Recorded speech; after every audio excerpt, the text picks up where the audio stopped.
ya respecto a lo que vimos ayer, ¿no? Como un recordatorio.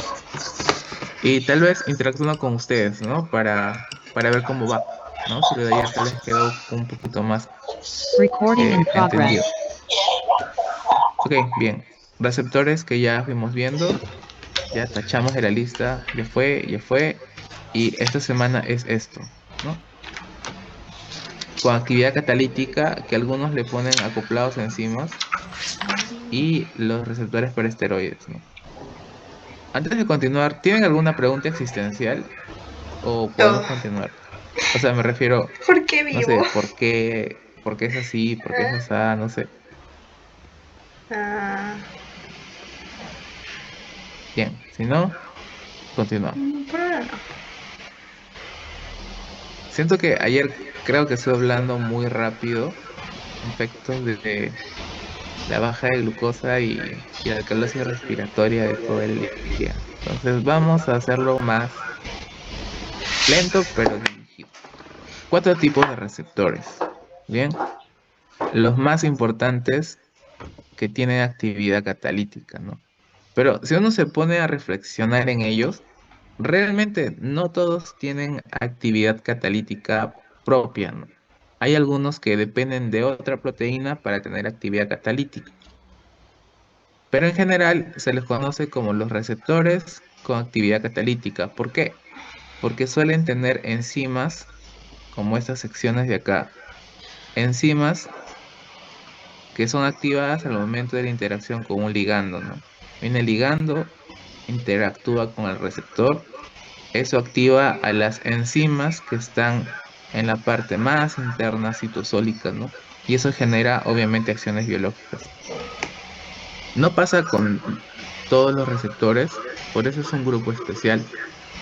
En el caso de las receptores acoplados a proteínas G, los que tienen la actividad catalítica tampoco es la proteína G, ¿no? Sino la proteína G Ay, activa a no. otra proteína para que recién, ¿no? Es un proceso tipo cadena, ¿no? Bastantes eventos hasta que llegas a tener la actividad final que deseas. Lo que voy en los canales iónicos, tampoco, ¿no? Los canales iónicos no tienen ninguna actividad catalítica, solo permiten el paso de sustancias, ¿no?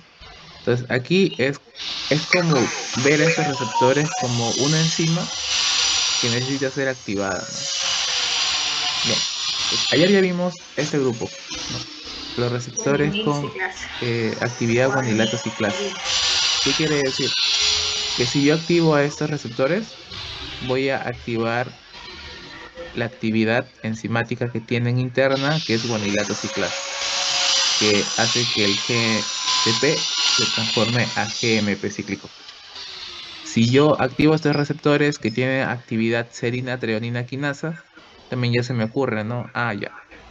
El ligando interactúa con el receptor y miren, acá incluso la imagen les dice, ¿no? Receptor tipo 2 que es el que recibe el ligando, pero ese no tiene en sí la actividad per se, no necesita pegarse al tipo uno y recién cuando están pegados pueden tener la actividad que es fosforilar serinas y treoninas para permitir la activación corriente abajo, ¿no? A través justamente de aquí las secciones que están activas, ¿no?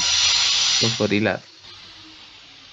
Por aquí tenemos los receptores tirosina quinasa, ¿no? Este es uno de los grupos que más se ha estudiado y es una familia bastante grande de receptores, ¿no? De hecho, la señalización clásica se basa en este tipo de receptores, tirosina quinasa. ¿Ya? Entonces vienen los ligandos, interactúan con el receptor. Por lo regular es un ligando para un receptor. Eso permite que se forme la pareja de dímeros. Estos dos al pegarse generan fosforilaciones cruzadas en tirosinas, lo que quiere decir que acá hay unas proteínas que tienen actividad enzimática, ¿no? Tirosina quinasas, o sea, fosforilan tirosinas. Al momento de fosforilar las tirosinas, eso permite que puedan fosforilar o activar a otras proteínas corriente abajo para la señalización. También tenemos otros receptores, ¿no? Vamos a ponerle acá tipo 2, tipo 3, tipo 4. estos receptores que son asociados a tirosina quinasas. Entonces, ya por el propio término, uno dice, ah, ok, quiere decir que no tienen la actividad solos, sino que están asociados a otra proteína que se les ayuda a tener la actividad quinasa, en este caso, ¿no? Tirosina quinasa. Entonces viene el ligando, se interactúa con el receptor. Una vez que se da la interacción, ellos llaman a unas quinasas acá, por las que tienen afinidad, que son las JAKs. Hack. Una vez que las JAKs se unen, se fosforilan en el proceso de la interacción y eso permite que generen acciones corriente abajo, o sea, permitan la señalización, incluso llegar hasta el núcleo. Y acá la familia, que podríamos ponerle número 5, realmente estos receptores no son tipo uno, tipo 2, tipo 3, ¿no? Solo son de acuerdo al nombre de la familia. Pero lo estamos poniendo así para poder distinguirlos. Entonces, este quinto receptor que estamos comentando son los tirosina fosfatasas. Entonces, ya por su nombre, uno deduce que su acción catalítica es más bien quitar fósforos, ¿no? Porque es una fosfatasa. Entonces, el hecho de quitar fósforos, por alguna razón, genera también otras actividades, ¿no? Ustedes recuerdan que fosforilar puede prender o apagar enzimas, al igual que quitarlas, ¿no? Entonces, esa actividad genera una acción también biológica. ¿Dónde se ha visto más? El receptor representativo de este grupo es el CD45, que es un receptor que encontramos mucho en células inmunitarias, que permite justamente la activación de una célula inmunitaria, que bien podría ser para iniciar una alergia, para poder generar una respuesta de defensa contra un microorganismo que te está invadiendo, etcétera, ¿no? Situaciones inmunitarias. Entonces, vamos a ver algunos receptores representativos de cada grupo, porque no son los únicos.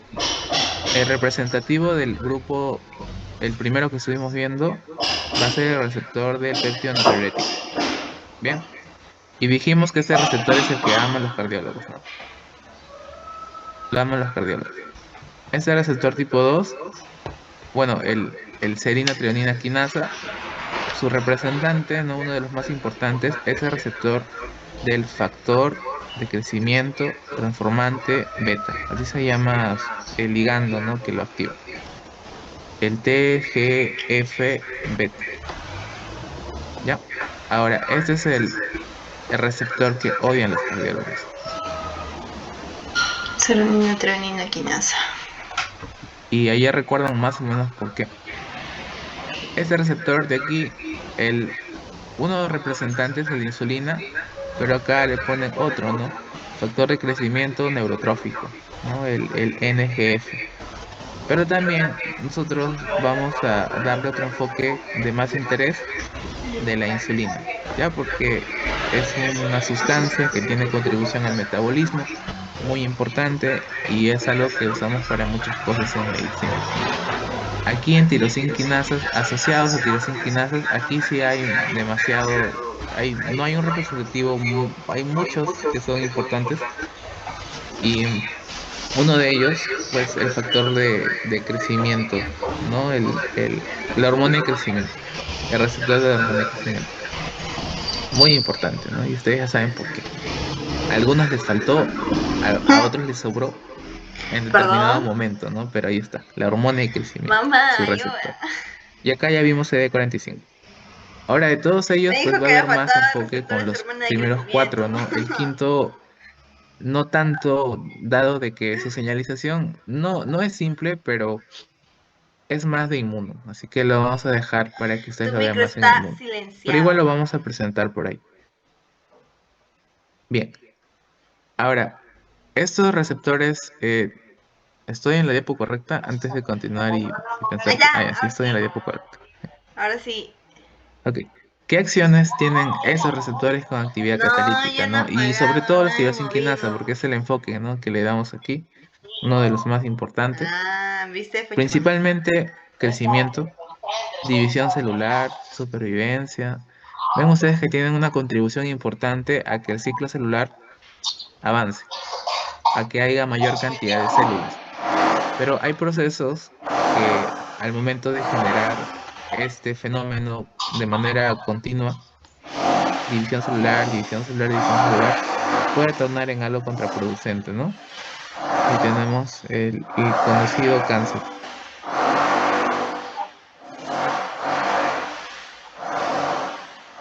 También tiene efectos sobre la apoptosis. La inhibe, placa. Suele aplacar la apoptosis. Diego pregunta, ¿la serina, treonina, quinasa y tirosin quinasa se parecen?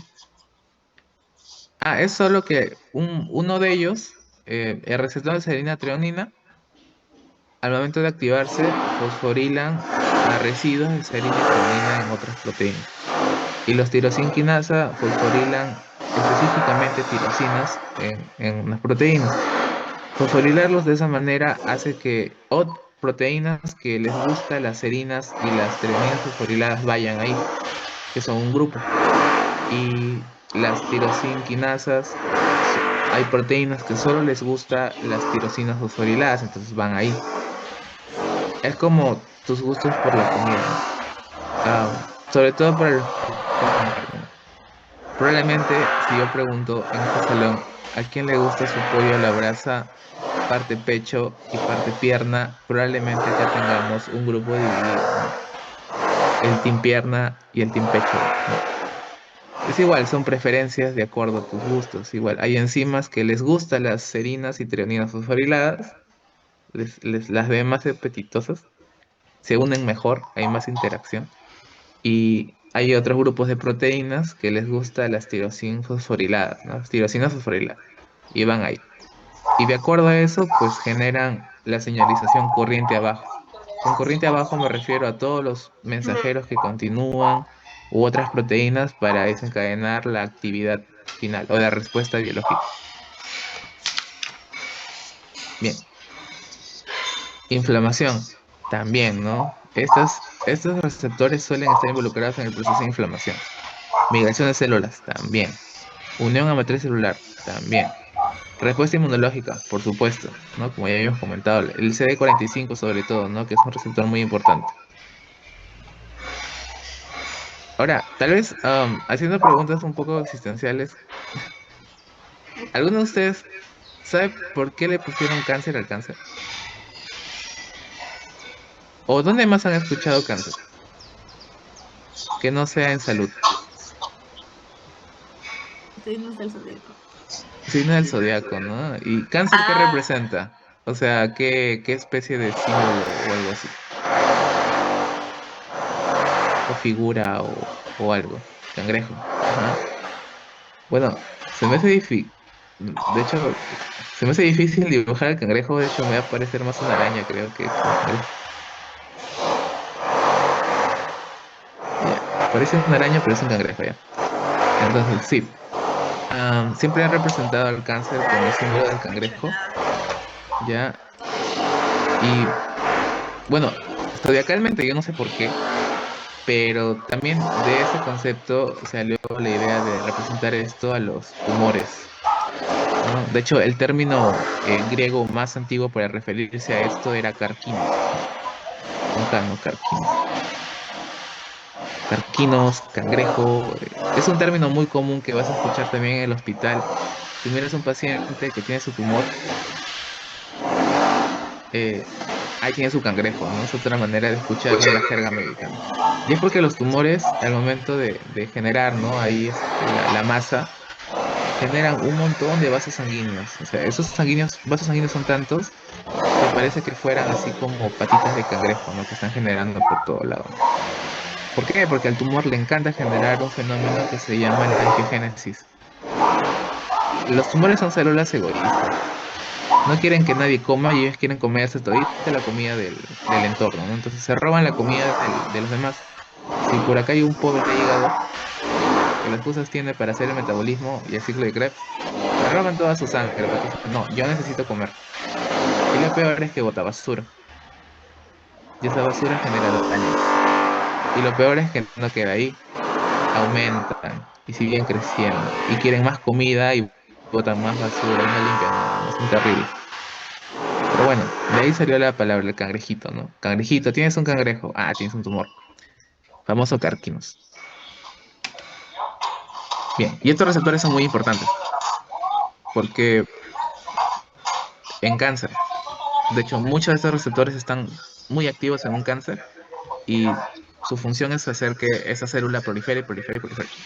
Bien, la estructura general la comentamos ayer, ¿no? Un receptor tiene un lugar de unión al ligando, una zona de unión a la membrana y una sección que tiene la actividad catalítica que suele estar dentro del citosol, ¿no? O bueno, citoplasma. Ahora, esta zona catalítica está inactiva, o sea, está dormida, a menos que venga un ligando y lo activen, ¿no? Entonces, cuando viene el ligando, recién esta zona de aquí se activa. Bien, ahora la señalización clásica. La señalización clásica al menos requiere dos receptores. Eso era lo que habíamos comentado ayer, ¿no? El ligando se une a dos monómeros, el receptor se dimeriza, se transautofosforila y recién activa todas las proteínas corriente abajo. Bien, entonces acá lo vemos por esquemas. Tenemos dos receptores que están solitos y confundidos. Entonces viene un ligando e interactúa, ¿no? Con el receptor. Ahí recién este receptor siente que tiene vida y está feliz. Pero el otro está solito, está triste. Entonces también necesita su ligando. Entonces vienen dos ligandos, uno para cada receptor. Entonces ya ambos tienen su ligando, ¿no? Aquí. Pero la felicidad no acaba ahí. Deciden juntarse, ¿no? Estos dos receptores porque ya están activados, ¿no? Ya están activados. Deciden juntarse. A eso le llamamos la dimerización. Una vez que se juntan, dicen, oye, ¿qué tal si intercambiamos? Ya. Y hacen la famosa transautovosforilación por contacto, porque ya están activos. Entonces, hacen la transautovosforilación. Obviamente para eso se requiere ATP porque van a fosforilar y requieren el fósforo de algún lado. Se gasta ATP. Por cada tirosina se gasta un ATP. Entonces, si fueran 6 serían 6 ATP. Imagínate si fueran más, entonces más ATP. Mucho ATP. Una vez que las tirosinas están fosforiladas, recién estas tirosinas fosforiladas, o ya sean serinas o treoninas, ya son atractivas para otras proteínas que van a venir corriente abajo. Entonces, ya están fosforiladas, hay proteínas, ¿se acuerdan que había unas proteínas que eran las FH2 o las PTB? ¿Por qué les dicen así? Porque tienen una sección dentro de toda su estructura proteica que les fascinan las tirosinas fosforiladas. Dicen, no, a mí me gustan las tirosinas fosforiladas, como ninguna, no me gusta, los otros aminoácidos sí son chéveres, ¿no? Pero las tirosinas fosforiladas, uy, no, esas son ¿cómo dicen? Mi debilidad, ¿no? Entonces van y ahí se pegan, ¿no? A las tirosinas fosforiladas. Igual las PTB tienen un gusto increíble por las tirosinas fosforiladas, y van. Y una vez que se unen, desencadenan acciones corriente abajo para continuar la señal. Bien. Entonces, eso era lo mismo, solo que este modelo que lo presenta el libro de Carp, que también tiene sentido porque hay ligandos que son así, presenta dos modelos de activación de un receptor clásico tirosinquinasa. Ya este es el clásico tirosinquinasa. Puede ser que venga un ligando y un ligando se una por acá y otro ligando similar se una por acá, ¿no? Entonces, al final tienes un ligando y un receptor, un ligando y un receptor. Una vez que ya interactuaron, se dimerizan, ya están activos porque tienen a su receptor, entonces estos ya están acá bien activos. Al momento de activarse, generan la transautovosforilación, se transautovosforilan, entonces ya como están fosforilados, ya llaman a proteínas con dominio SH2 o PTB, ¿no? Bien, ese es el modelo clásico. Pero también hay este modelo en el cual existe un ligando que tiene en toda su estructura para unirse a los dos receptores al mismo tiempo. Entonces, este ligando se une a los dos y prácticamente los junta, ¿no? Los junta. Y como ya están juntos, pues ya les toca hacer la transatofosforilación y ya fosforilados o atraen a las proteínas con dominio SH2-PTB y continúa la señalización corriente abajo. Y ya está. Bien, esas son la señalización clásica. Tiene un receptor. Entonces, ligando, receptor, ligando. Bueno, ya está activo, ¿no? Ahora el otro, ligando, receptor, ya está activo. Se juntan.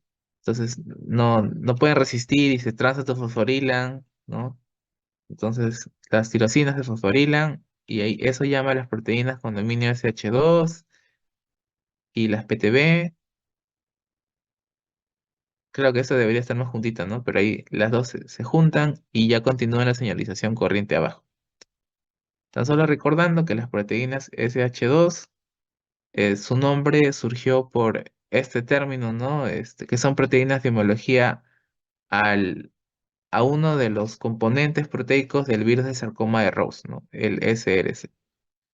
Y PTB, proteína de unión a fosfotirosina. En resumen, son simplemente dos proteínas que son tirosinas fosforiladas lovers, ¿no? O sea, les encanta ese tipo de aminoácidos. Diego pregunta, ¿cuál era la causa de la dimerización? ¿Es por las uniones de los ligandos? De hecho, sí. Claro que no lo vemos así en esta animación que es muy sencilla, pero el momento de que este ligando se une a su receptor, esto que es o sea, este receptor es una proteína así helicoidal, con bucles y muchas cosas. Imagínate que es como una estructura mecánica, ¿no? La interacción del ligando con el receptor genera que este receptor, su forma cambie un poco, es como que se doble.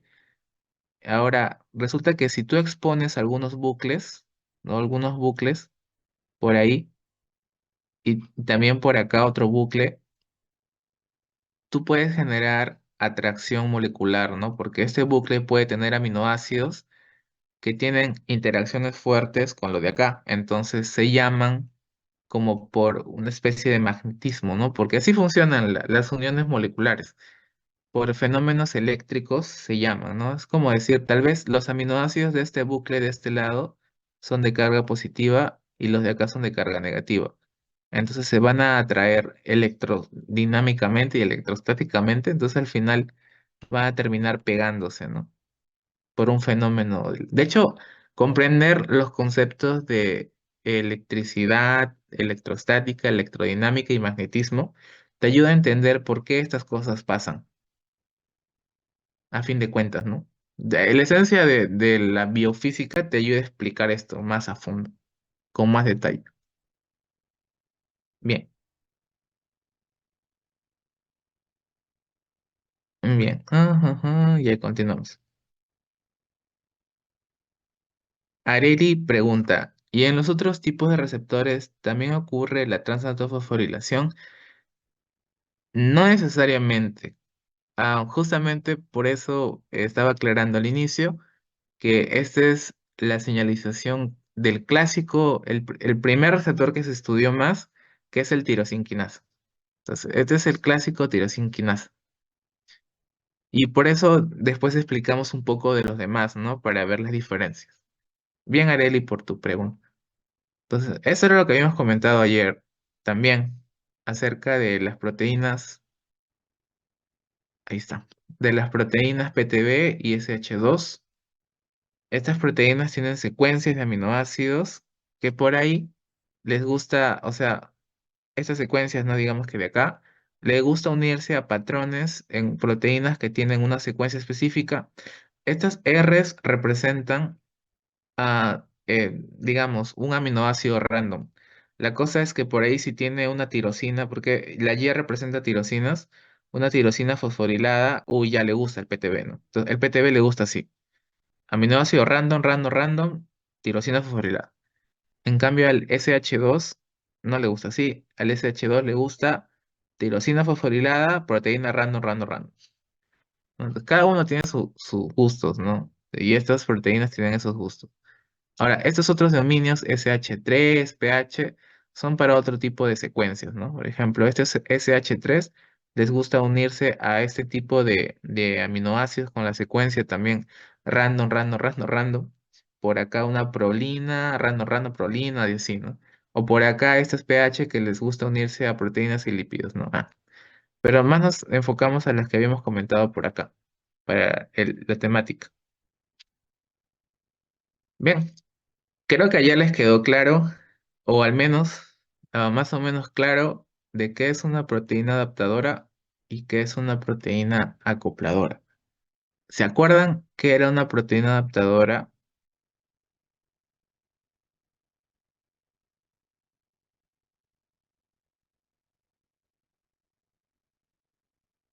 Por aquí como comenta Diego, adaptaba.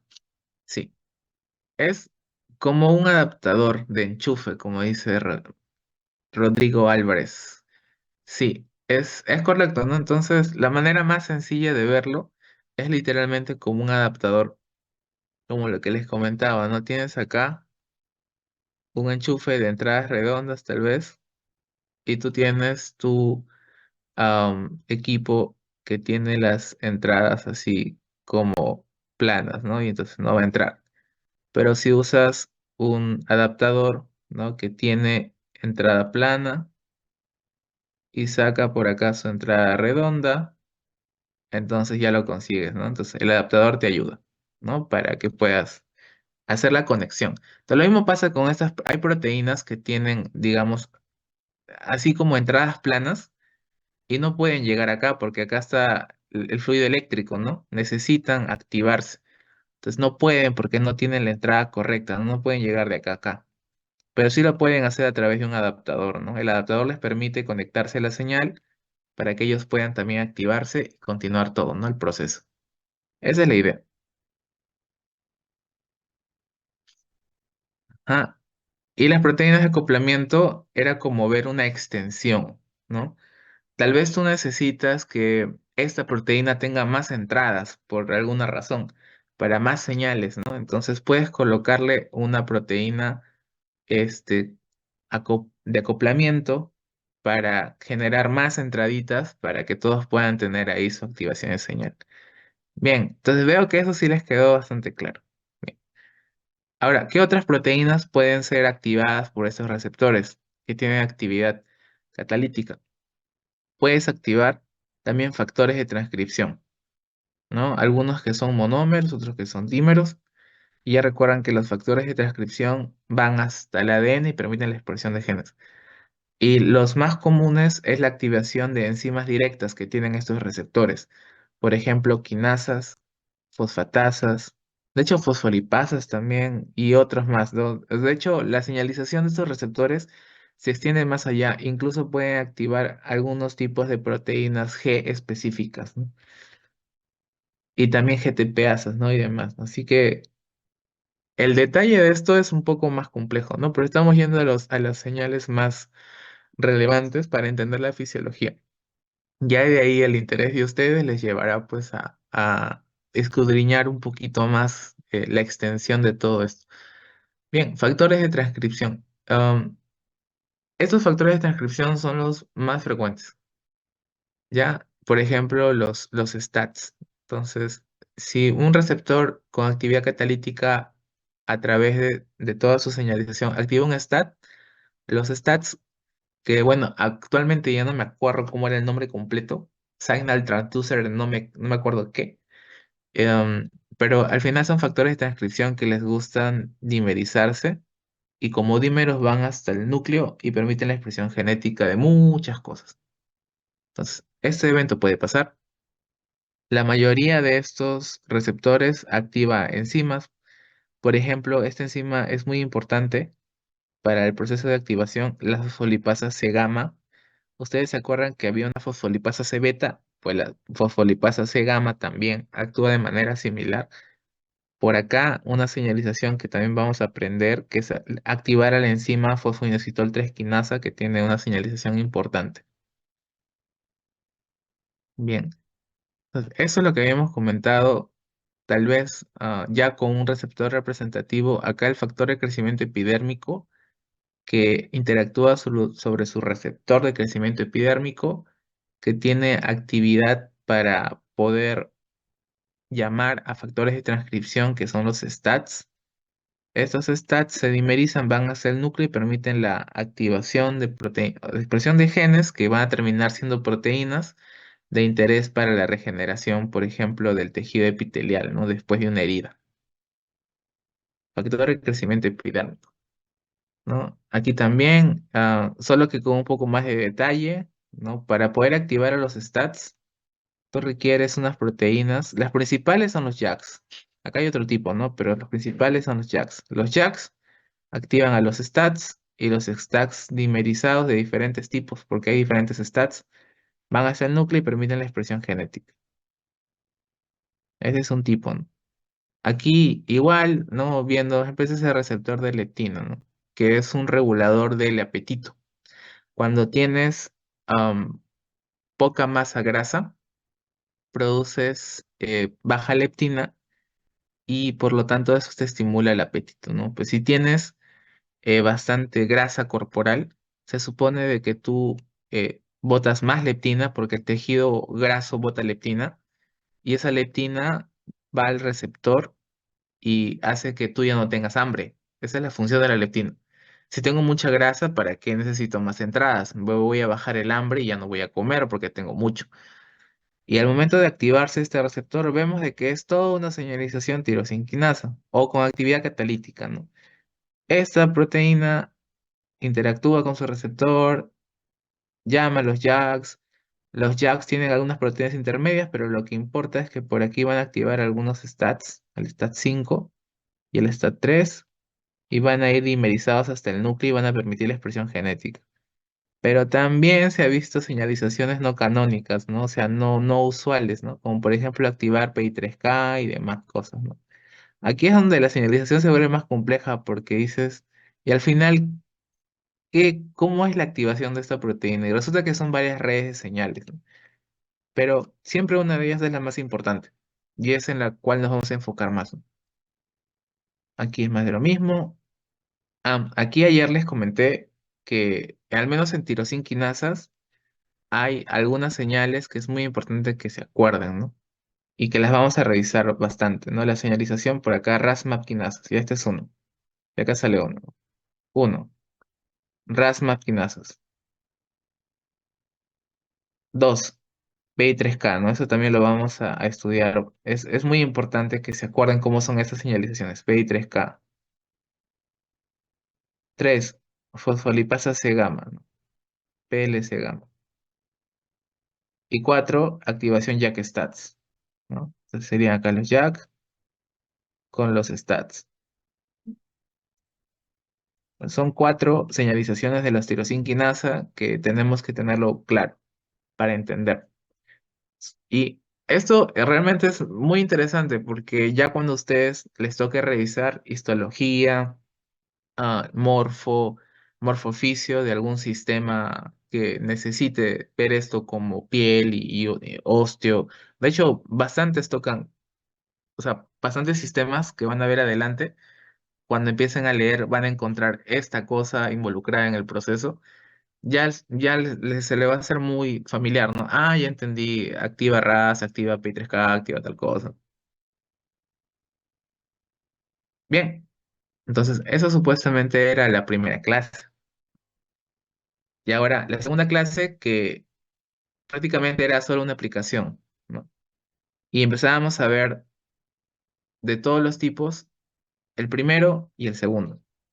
Y hoy que nos toca receptor tirosinquinasa, un poco más de detalle acá, ¿no? Más que nada enfocado a insulina. Entonces, eso lo vimos ayer, ¿no? Guanilato ciclasa, y ya dijimos que era el receptor que les encanta a los cardiólogos, y selenidina quinasa es uno que no les gusta a los cardiólogos. Bien, recordando los péptidos natriuréticos, ¿no? Tipo A, este de acá debía decir tipo B y tipo C. Bien, tipo B le pusieron por brain de cerebral, pero recordemos de que una fuente importante son los ventrículos, el A, que es producida por el atrio, y este es más del sistema nervioso, así que para cardio no tanto, y vamos a enfocarlo más a cardio en esta parte. Bien, ahora, ¿se acuerdan para qué servía el péptido natriurético? Así, lo que para ustedes les impactó más, ¿para qué sirve el péptido natriurético?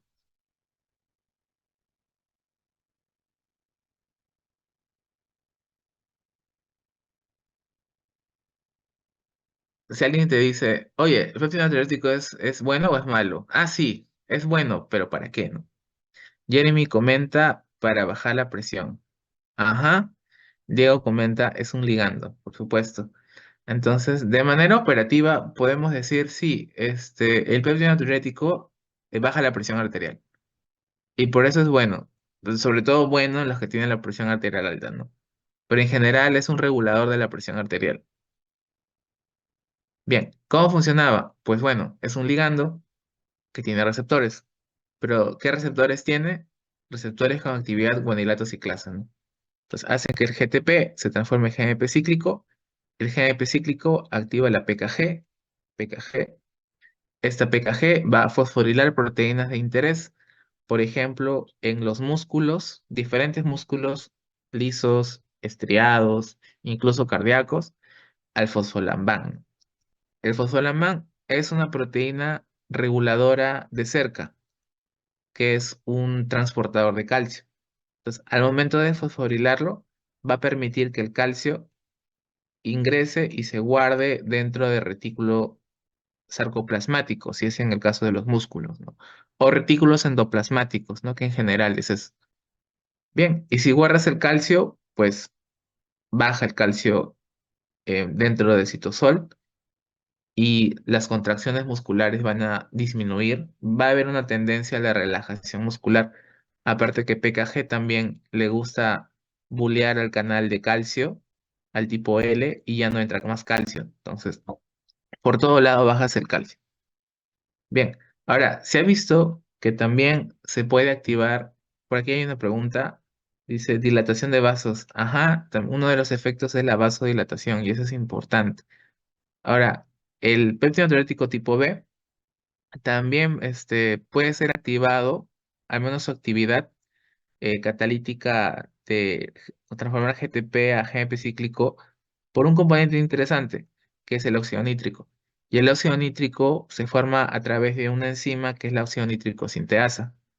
Óxido nítrico también puede activar la actividad GT, bueno, guanilato ciclasa para formar esto y la cadena, ¿no? De eventos que ya vimos. O sea, aquí hay una diapo que no debió estar ahí, debió estar más atrás, que explica cómo es el proceso, ¿no? Acá la célula endotelial, ¿no? Por ejemplo, recibe diferentes estímulos, por ejemplo, acetilcolina en el receptor muscarínico, y eso activa diferentes, aquí proteínas G por lo regular es una proteína GQ, ¿no? Que va a activar acá a la óxido nítrico sinteasa endotelial, ¿no? Esto va a tomar la arginina, le va a transformar en citrulina y en el proceso va a liberar óxido nítrico. El óxido nítrico es muy soluble, así que difunde con facilidad, entra por difusión a los diferentes tejidos adyacentes y el tejido más cercano es el músculo liso.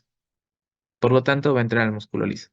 Una vez que ingresa al músculo liso, va a activar a la guanilato ciclasa y a la guanilato ciclasa citosólica soluble, ¿no? Porque hay una guanilato ciclasa que está ahí nadando en el citosol, así. Y transforma GTP en GMP cíclico y ya saben los eventos que continúan, ¿no? PKG y demás. Esos efectos que pueden desencadenar la vasodilatación, la disminución de la agresión plaquetaria, o sea, no se forman los trombos, o sea, así las bolitas de plaquetas que pueden tapar arterias ya no se forman. Dice que puede disminuir o bajar el crecimiento del músculo liso y la adhesión de neutrófilos, ¿no? También, ¿no? Entonces, tiene bastantes efectos que podremos decir que es bajarle la intensidad a todo, ¿no? Le baja la intensidad. Vasodilatación, disminución de la agregación, disminuir el crecimiento un poquito, menos adhesión neutrófila. Bien, ahora, ¿qué otros estímulos podrían desencadenarlo? No, no solo la acetilcolina. A todo esto, ¿en qué momentos tú liberas mucha acetilcolina? Sobre todo en estados en los cuales te sientes relajado. Cuando vas a dormir, por ejemplo, tú estás activando mucho el sistema parasimpático. Cuando vas a dormir, el sistema parasimpático gobierna más. Entonces, cuando tú duermes, es normal que la presión arterial se te baje un poco hasta que despiertas. Despiertas y es un susto, ¿no? Y después bajas otra vez a lo normal, ¿no? Así. De ahí vas a dar un examen otra vez y de ahí vuelves a lo normal, ¿no? Pero cuando duermes, la presión se baja. Es normal que durmiendo la presión se va. Y esa es una explicación.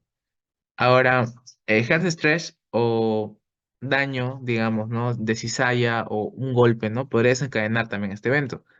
Por eso, cuando te golpeas una zona del cuerpo, hay vasodilatación en esa zona que te has golpeado. Y esa vasodilatación hace que en esa zona generes mayor cantidad de líquido, o sea, generes una especie de inflamación con edema de agüita en esa zona donde te has golpeado.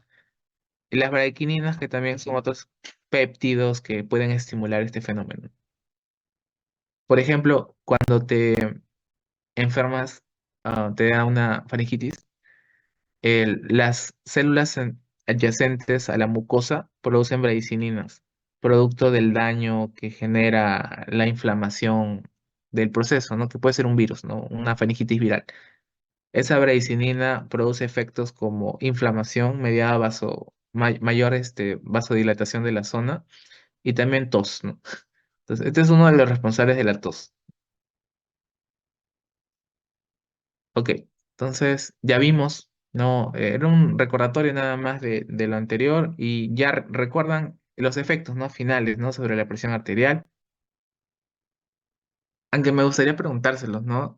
¿Qué recuerdan de los efectos finales que tiene la activación de ese receptor, ¿no? El guanilate ciclasa. ¿Qué efectos tenía sobre el componente cardíaco? Ahora, cuando ustedes hablan de efectos sobre el componente cardíaco y la presión al menos, es bueno que hablen de la PAM y sus componentes, ¿no? De por resistencia muscular periférica. Cuando hablen de fármacos o de sustancias, siempre es bueno que hablen a este nivel, ¿no? Ya, Diego dice que puede bajar la frecuencia cardíaca. Ya, sí podría ser. Ajá, si disminuye el calcio, claro, hace sentido. Ya, disminuye el gasto cardíaco, también. Entonces, pregunta. No sé si ustedes ya lo habrán visto antes, ¿no? Entonces voy a dibujar acá un corazón feo, pero un corazón.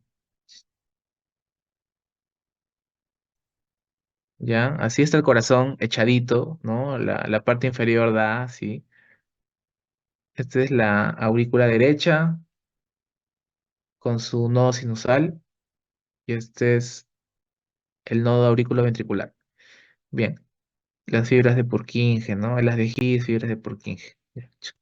Pregunta, ¿cómo se genera el latido cardíaco?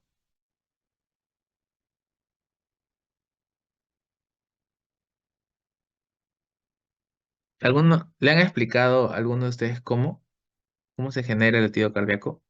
¿O quién comanda que el corazón lata? Señal eléctrica. ¿Esa señal eléctrica de dónde viene? O sea, ¿quién inicia la señal eléctrica?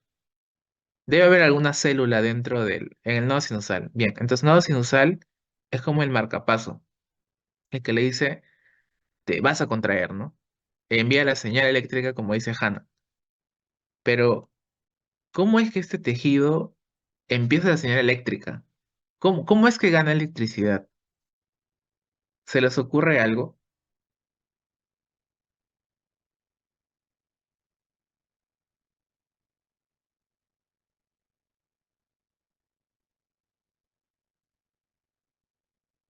Bien, le dicen células del marcapaso. ¿Ya? Ahí están las celulitas. Células de marcapaso. Ah, Jeremy dice algo interesante. Despolarizándose, pues sí, ¿no? Estas células de marcapaso se despolarizan. No son células nerviosas, por si acaso, porque uno pensaría, ¿son células nerviosas? No son células nerviosas. Es un tipo de tejido muscular, pero que sí se diferenció y es muy especial. Es un tejido muscular diferenciado y especializado solo en generar el fenómeno de despolarización para iniciar todo el comando de contracción. Células de marcapaso. Ahora, estas células de marcapaso tienen aquí... ¿cómo tú despolarizarías esta célula, Jeremy? Ya que comentaste eso, ¿no? Porque es correcto, ¿no? La transmisión eléctrica comienza cuando despolarizas esta célula. ¿Cómo empezarías tú esta despolarización? ¿A través de qué? ¿Cómo lo despolarizarías? ¿Se te ocurre algún canal, algo que lo pueda despolarizar? Ajá. De hecho, el calcio es la entrada más importante para que esta célula se despolarice. Entonces, para que esto se llene de calcio, ¿tú qué le pondrías a esta célula? ¿Qué le pondrías a esta célula para que entre calcio? Canales de calcio, obviamente, ¿no? Entonces, tiene un canal de calcio muy especial, ese tipo de células, que algunos son canales tipo L, por ejemplo, pero hay subtipos, diferentes tipos, que van a dejar entrar el calcio en grandes cantidades y permiten que esta célula se despolarice. La despolarización, ya saben ustedes, que genera un potencial de membrana, y ese potencial de membrana es equivalente a carga eléctrica. Entonces, así empezó todo en el nodo sinusal. El calcio ingresa a través de los canales de calcio. Pero para que ese canal de calcio se active, tiene que haber alguna otra señal. Entonces suele haber receptores 7TM por acá también, ¿ya? Que pueden activar a un canal de calcio. ¿Se acuerdan de algún receptor 7TM que puede activar algún canal de calcio?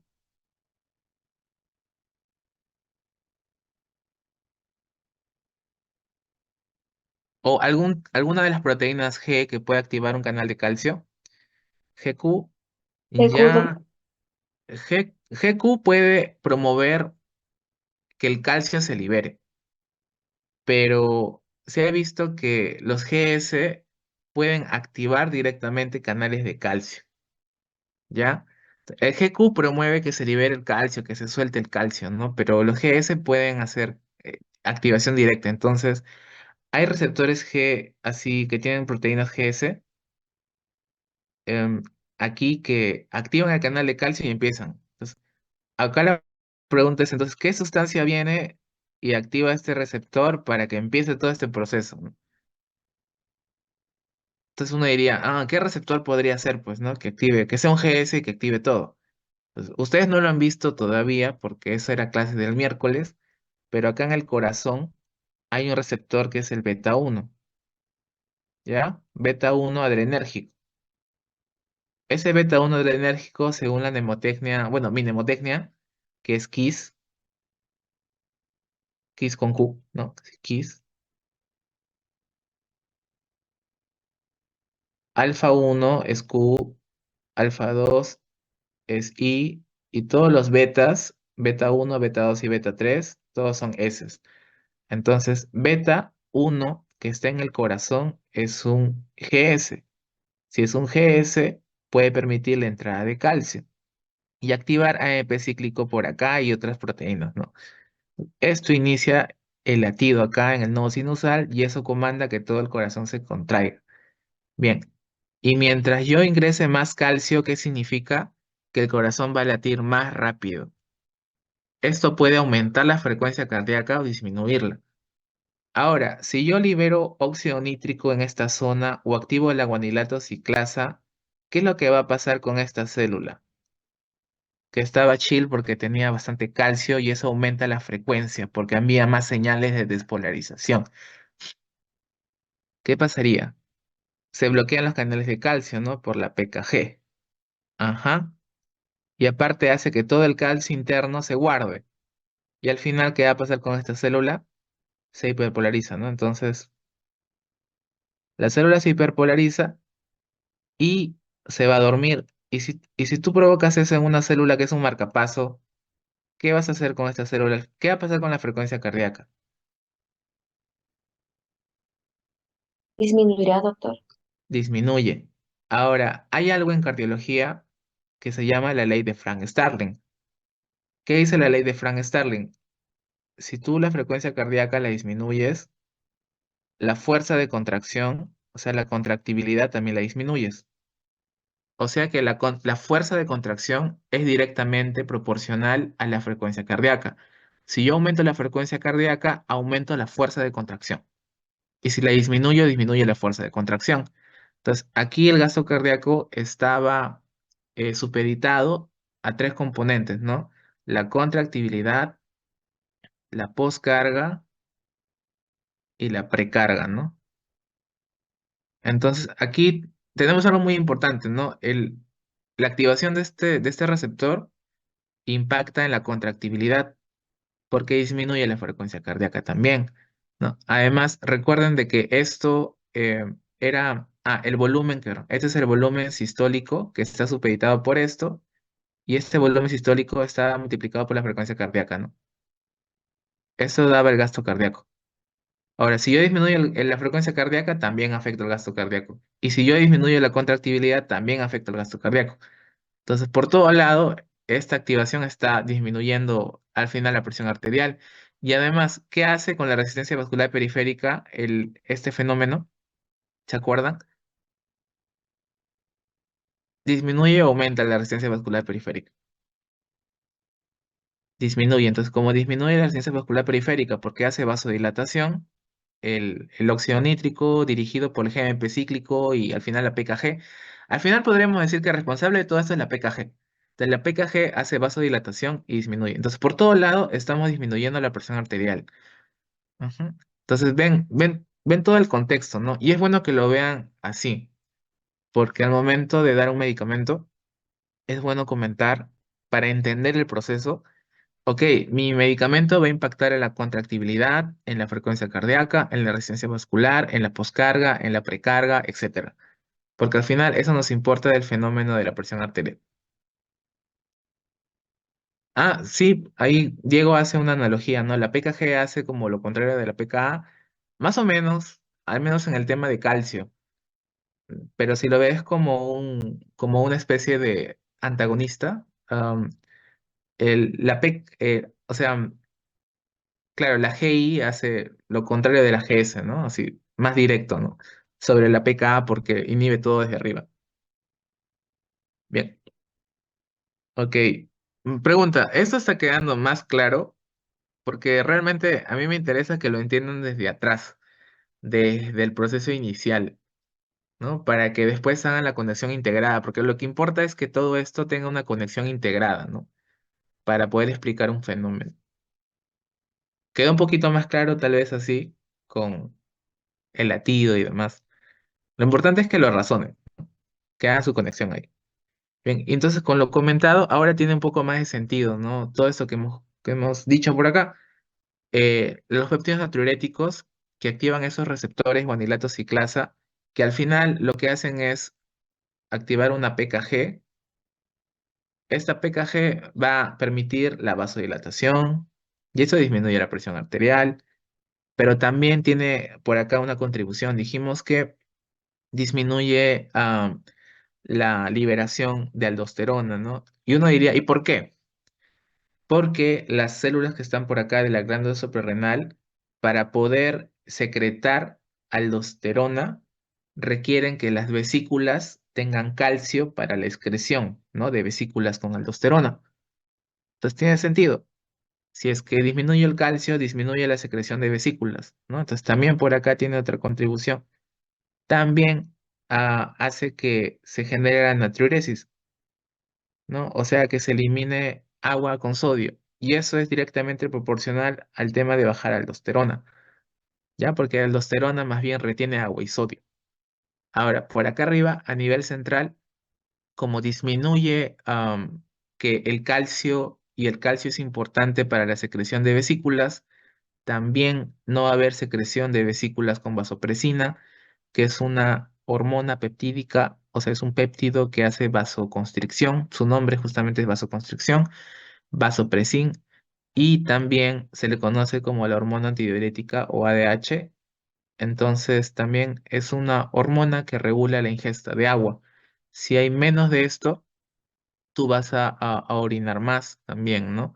Entonces, menos de esto, orinas más. Si pierdes más agua, ¿en cuál de todos los componentes estás impactando? ¿Se acuerdan ustedes del gasto cardíaco el gasto cardíaco que tenía su volumen minuto por frecuencia cardíaca? Si yo tengo menos ingesta de agua o la estoy orinando, baja el volumen. Entonces, ¿qué componente de acá se está afectando? ¿La precarga, la poscarga o la contractibilidad?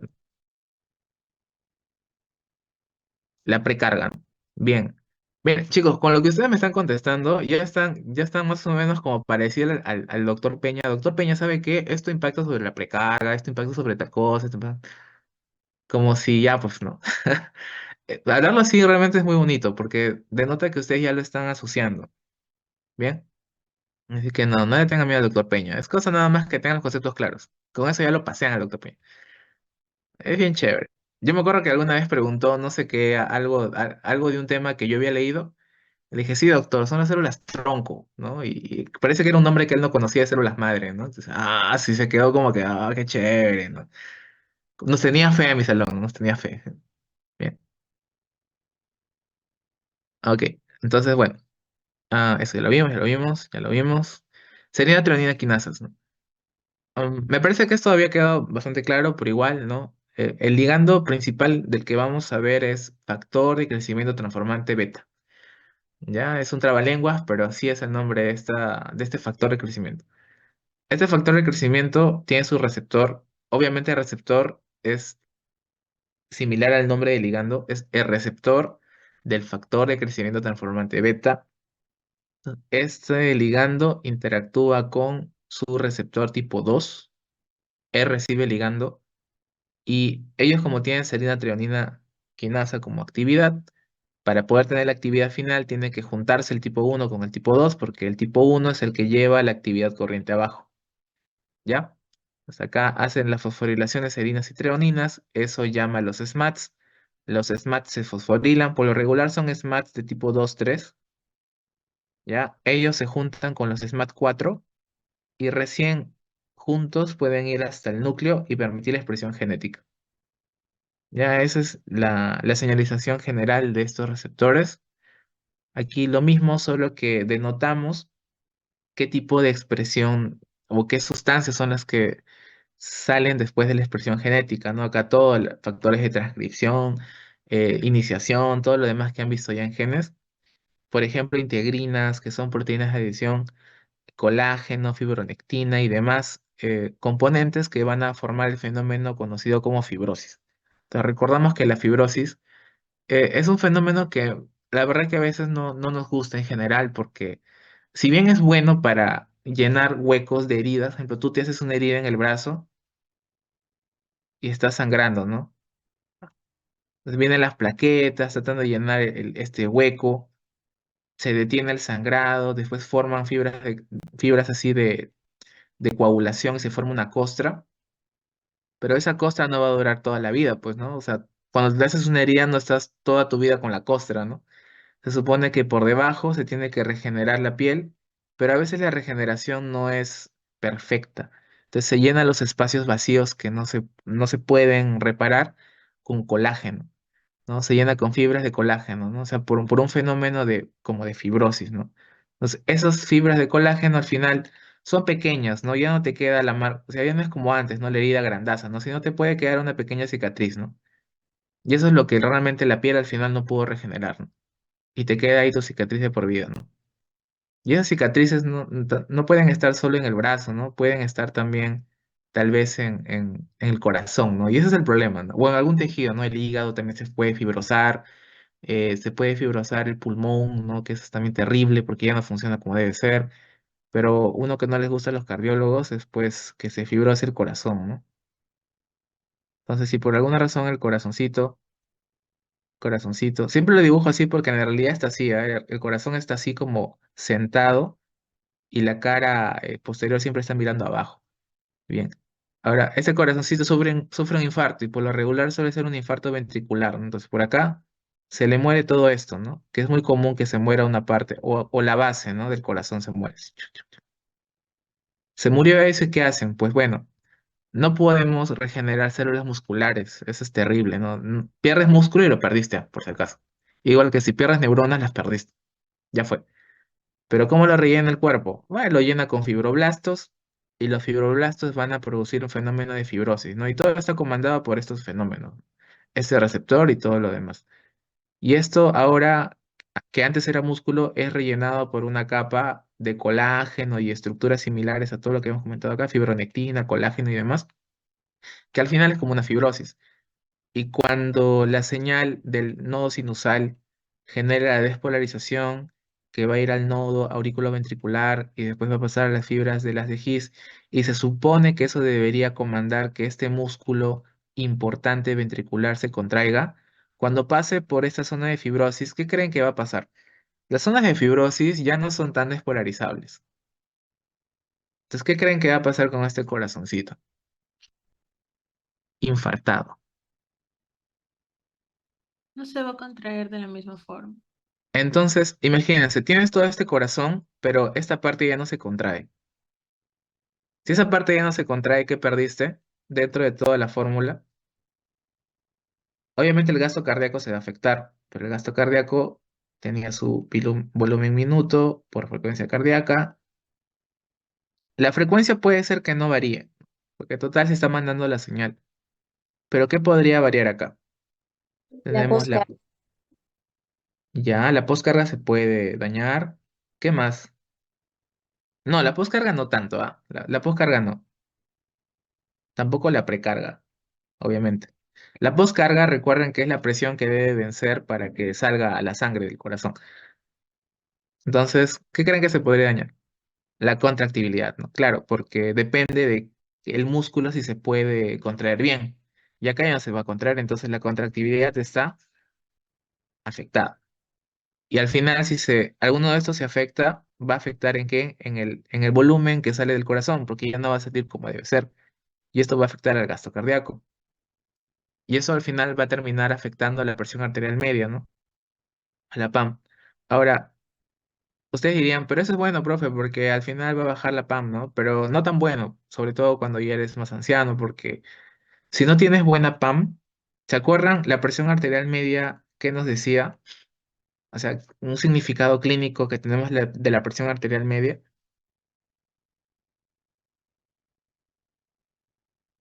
La perfusión tisular. Eso, yo iba a decir, no, por favor, no me hagan recordar a los estudiantes que vi de cierta universidad de X, ¿no? Ah, ya, muy bien, la perfusión tisular. Muy bien, Jaro. Entonces, si yo voy a producir de que la perfusión tisular baje, perfusión tisular, ¿qué es lo que va a pasar con los tejidos? Se pueden necrosar, doctor. Se pueden morir.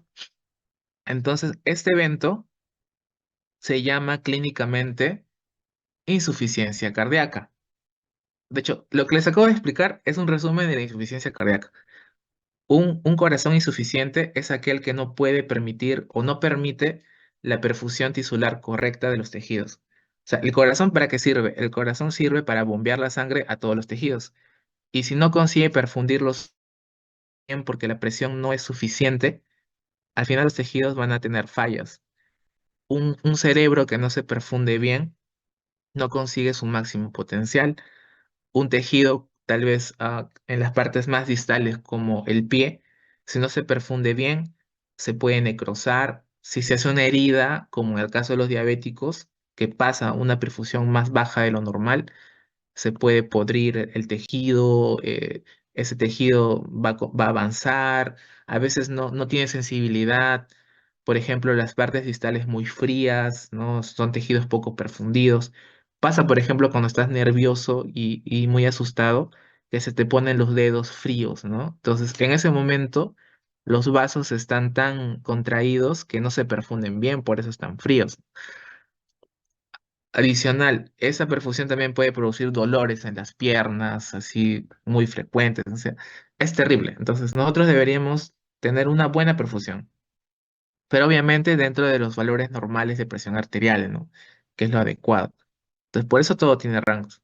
Entonces, ven, todo tiene una contribución, ¿no? Aquí todo es importante, ¿no? Y esto pasa obviamente en eventos catastróficos, ¿no? Como el famoso infarto agudo de miocardio, que es producto de una placa de grasa que tapa la entrada de sangre al corazón, pero también puede pasar por eventos muy fuertes emocionales, ¿no? Como una pérdida de un ser querido, terminar con tu pareja o por eventos catastróficos de mucha ansiedad y pánico, como tal vez el examen de la vida que crees que no vas a pasar y te da tu ataque.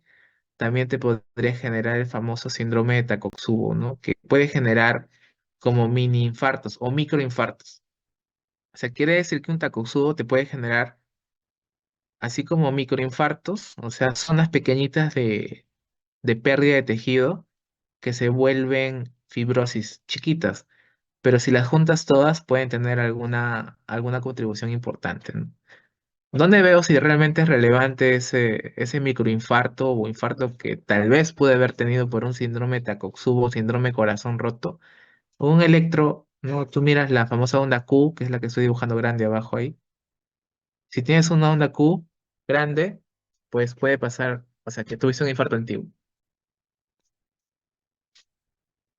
Ojalá cuando sea un electro, o tal vez en fisio sea un electro, no encuentren ondas Q.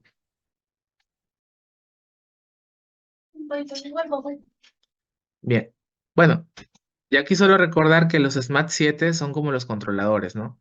Son los que detienen el proceso de la señalización mediada por esto.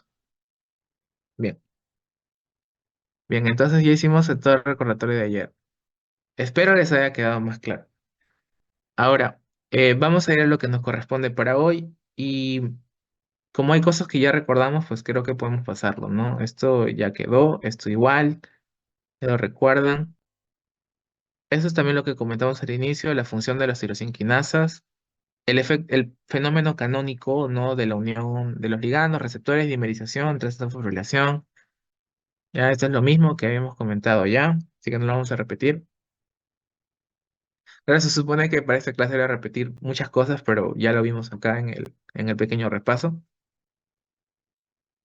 Ujú, ujú. Ya, igual, igual ya lo comentamos, y aquí empieza todo. Vamos a hablar de una de las señalizaciones, ya, la señalización rasmaquinasa.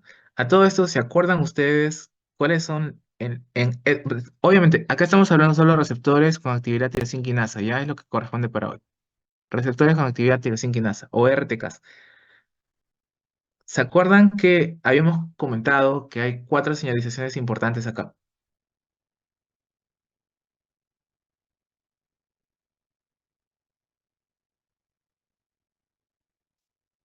Habían cuatro señalizaciones.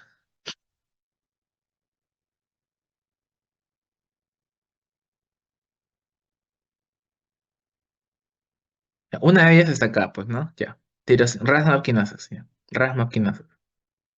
Había otras tres más. RAS-MAPK.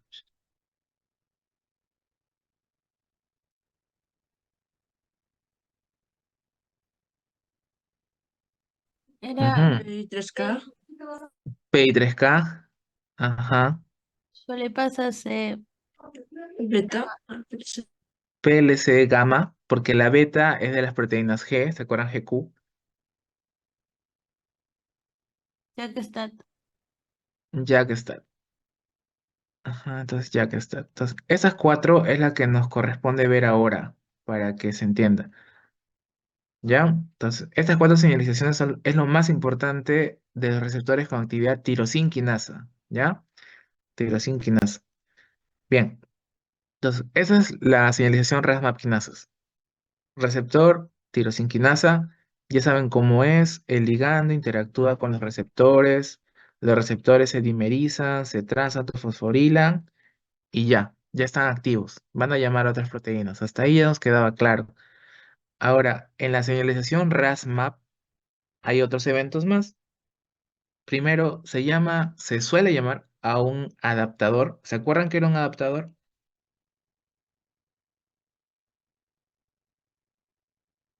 Vamos a decir simplemente adaptador de señal, ¿ya? Como un adaptador. Bien. En este caso, este adaptador común se llama GRB2.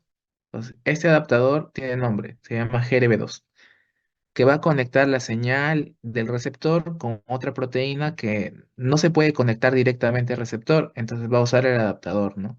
Lo necesita. Ahora, esta proteína que necesita conectarse a la señal para poder activarse es JEF, es un RAS-JEF, que se llama SOS, ¿ya? Se llama SOS, pero este SOS pertenece a una familia de proteínas que son los RAS-JEF o JEF.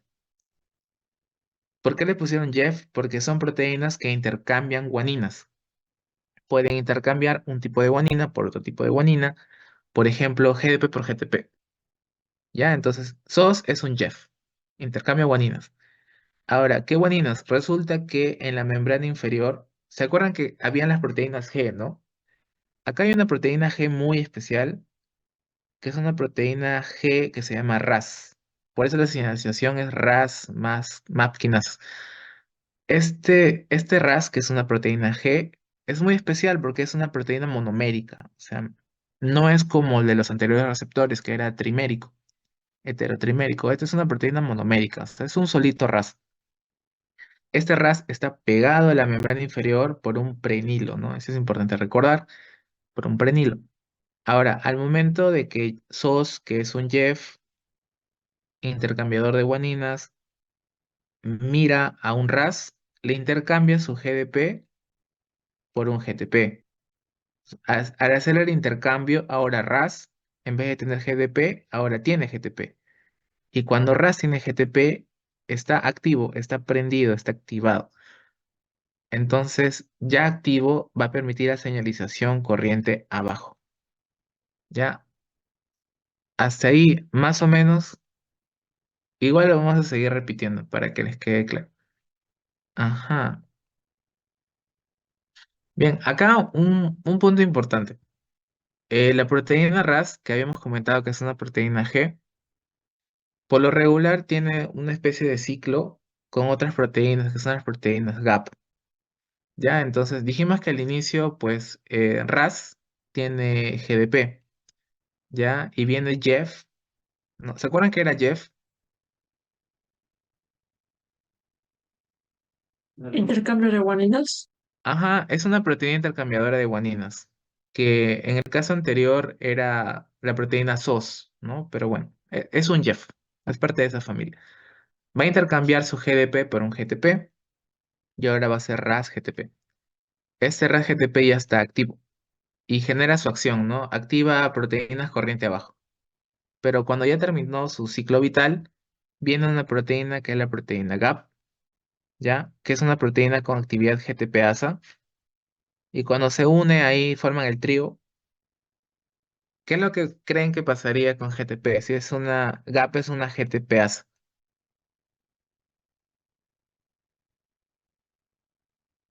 Como es una GTPasa, va a hacer que el fósforo se consuma, ¿no? Entonces va a hacer que de GTP se transforme a GDP, porque va a consumir un fósforo, ¿no? Se va a llevar un fósforo, el GAP. Y se va a salir porque a Gap solo le gustan los GTPs, no le gustan los GDPs. Le dice, no, no me gustas porque ya antes era chévere, ya no es GTP, ahora es GDP. Entonces ahora RAS es GDP otra vez, como al inicio. Y era forma inactiva, o sea, como estaba descansando ahí, ¿no? Pero de nuevo por ahí aparece un Jeff salvaje y le dice, ok, vamos a intercambiarte tu GDP por tu GTP. Y otra vez empieza el ciclo, ¿no? Entonces, un ciclo con Jeff y Gaps. Bien, entonces aquí me parece que ya continúa hablando de la señalización y creo que no comenta de nuevo lo inicial. ¿Ya? Ya, entonces iremos por aquí primero. Cuando una molécula, etcétera, o sea, cualquier tipo de ligando interactúa con su receptor, acá dicen PTK, pero en sí es con actividad tirosinquinasa, receptor, y se fosforila con todo el fenómeno. ¿Se acuerdan ustedes que ese receptor necesita conectarse a través de un GRB2? ¿Qué era GRB2?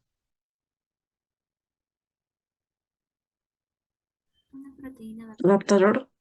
Es un adaptador, ya nada más. Es un adaptador. Permite conectar el receptor con quién?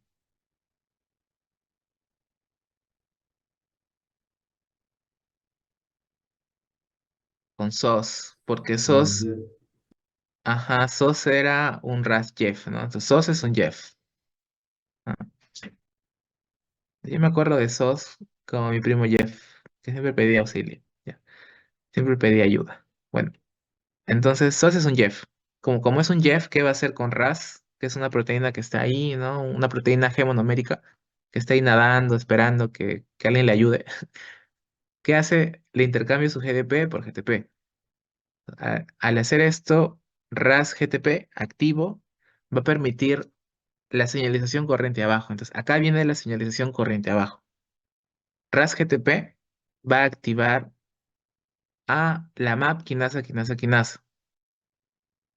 Esta MAP quinasa quinasa quinasa va a activar a la siguiente proteína que se conoce como la MAP quinasa quinasa. Esta MAP quinasa quinasa va a activar a la siguiente proteína que es la MAP quinasa. La MAP quinasa va a permitir la activación de factores de transcripción que van a ir hasta los genes y pues algún gen va a expresar algo, ¿no? Una proteína de interés. Bien, ahora, como estos términos suelen ser un poco confusos, la MAP quinasa quinasa quinasa, la MAP quinasa y demás, le podemos nombrar con su otro nombre. La MAP quinasa quinasa quinasa, o sea, la de acá, se conoce también como RAF. La MAP quinasa quinasa se conoce como MEC y la MAP quinasa como ERK. Entonces podemos decir que RAS GTP activa a RAF, el RAF va a activar a MEC, el MEC va a activar a ERK y ERK permite la activación de factores de transcripción para que algún gen se exprese, ¿no? Y la proteína de interés esté disponible para que la célula tenga una respuesta biológica. Bien, que bien podría ser división celular, supervivencia, proliferación, etcétera. ¿Se entendió más o menos esto? Esperando que sí. Acá lo mismo, ¿no? Algunos comentarios, pero es lo que hemos comentado. Bien. Aquí lo mismo del ciclo con RAS y GAP, así que no lo vamos a repetir, solo que es la imagen que está en el CARP, ¿no? Entonces, si lo leen en el CARP también va a estar muy interesante porque brinda más detalles, ¿no? Entonces, bien, por aquí tenemos un receptor tirosina quinasa que se activa y se fosforila. Está fosforilado. Una vez que se fosforila, este receptor requería conectarse, o sea, al final lo que queremos es activar un RAS para que inicie todo, ¿no? Entonces, ¿cómo llegamos a activar el RAS? ¿Qué nos falta acá para llegar a activar el RAS?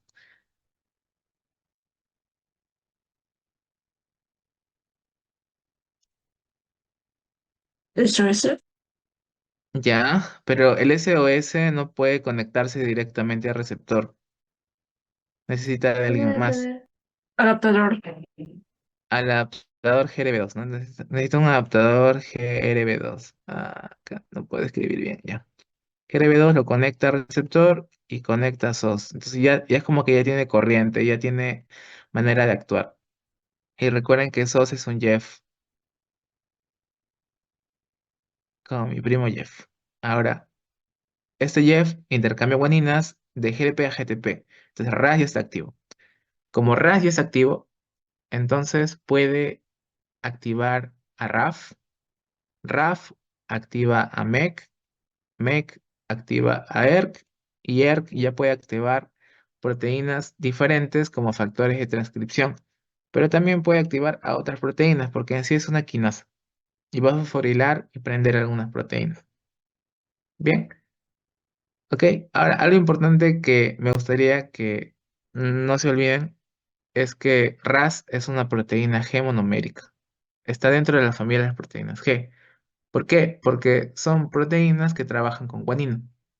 Y también que está pegada a la membrana inferior a través de un grupo prenilo, o sea, de un lípido no saponificable, no un prenilo. Y ese prenilo es parte del metabolismo del colesterol, así que fármacos que puedan interferir en el metabolismo del colesterol podrían impactar en el RAS, ¿no? De alguna manera. Dicho sea de paso, que creo que les comenté en clase, esa fue una pregunta que me hicieron en mi tesis. Y yo a propósito lo dejé para que me lo preguntaran, ¿no? Bien, entonces vemos la perspectiva de receptor con actividad tirosina quinasa vía RAS-MAP quinasas. Así, ¿no? Activas a RAS, RAF, MEC, ERK y eso permite acciones en los genes que van a activarse. Proliferación celular, diferenciación celular, migración, supervivencia, apoptosis no, o sea que como que anula la apoptosis. Entonces, vean, es una vía que permite la proliferación celular. Entonces, a mí me interesa que ustedes lo puedan conectar así. Esta sustancia que se está produciendo en esta enfermedad o en este proceso biológico tiene su receptor tirosinquinasa y activa la vía RAS-MAP quinasas. Entonces, a tu mente debería venir de frente, si activa la ruta RAS-MAPs, probablemente esté involucrada en la proliferación de células, o sea, más células, más crecimiento celular, o división, diferenciación, o supervivencia y no apoptosis, ¿no? Como por ejemplo en el cáncer. Si por ahí, de hecho, esto nos prepara un poco para el gran curso de onco que van a llevar adelante, porque onco es recordar todo esto, y más porque ahora hay enfermedades netamente dirigidas a oncología, hay tratamientos. En oncología todo es muy molecular. Tu cabeza es clínica y molecular, porque así se maneja onco, ¿no? Es una enfermedad biológica, genética, no celular, genética. Entonces, tienes que recordar todas esas cosas. Es muy bonito onco, ¿no? Es bien chévere.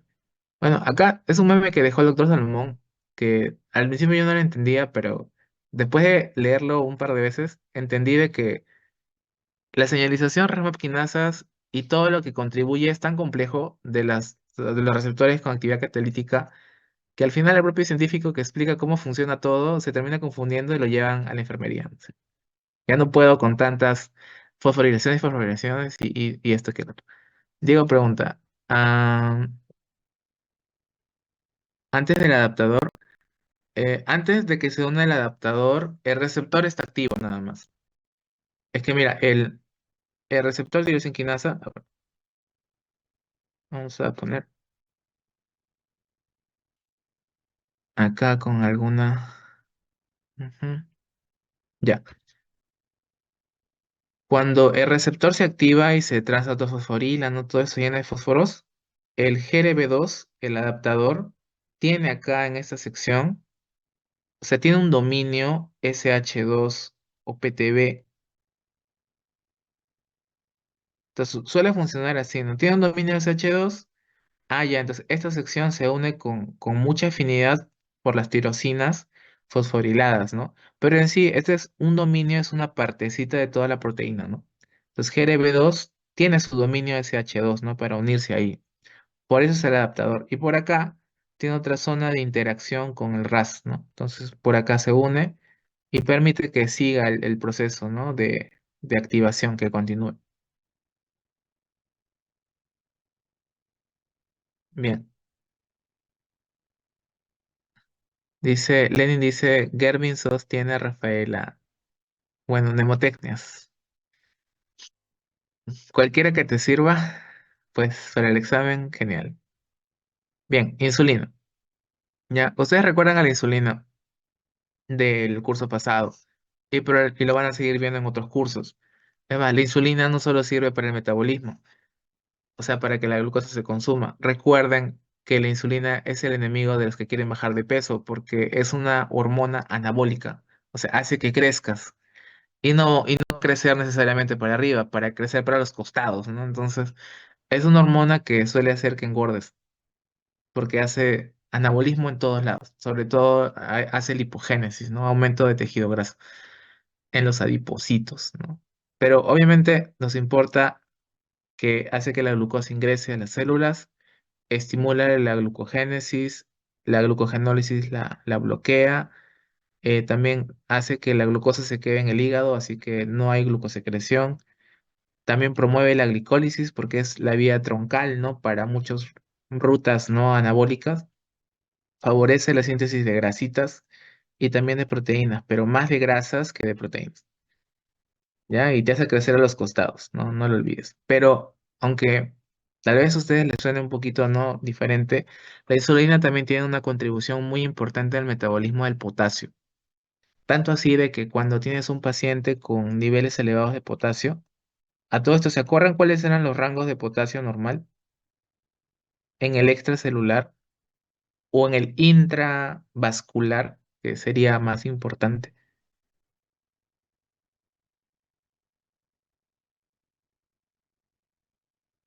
Porque esas cosas lo van a perseguir toda su vida. Desorden hidroelectrolítico. Qué bonito, ¿no? Pero para eso tienes que recordar los rangos normales.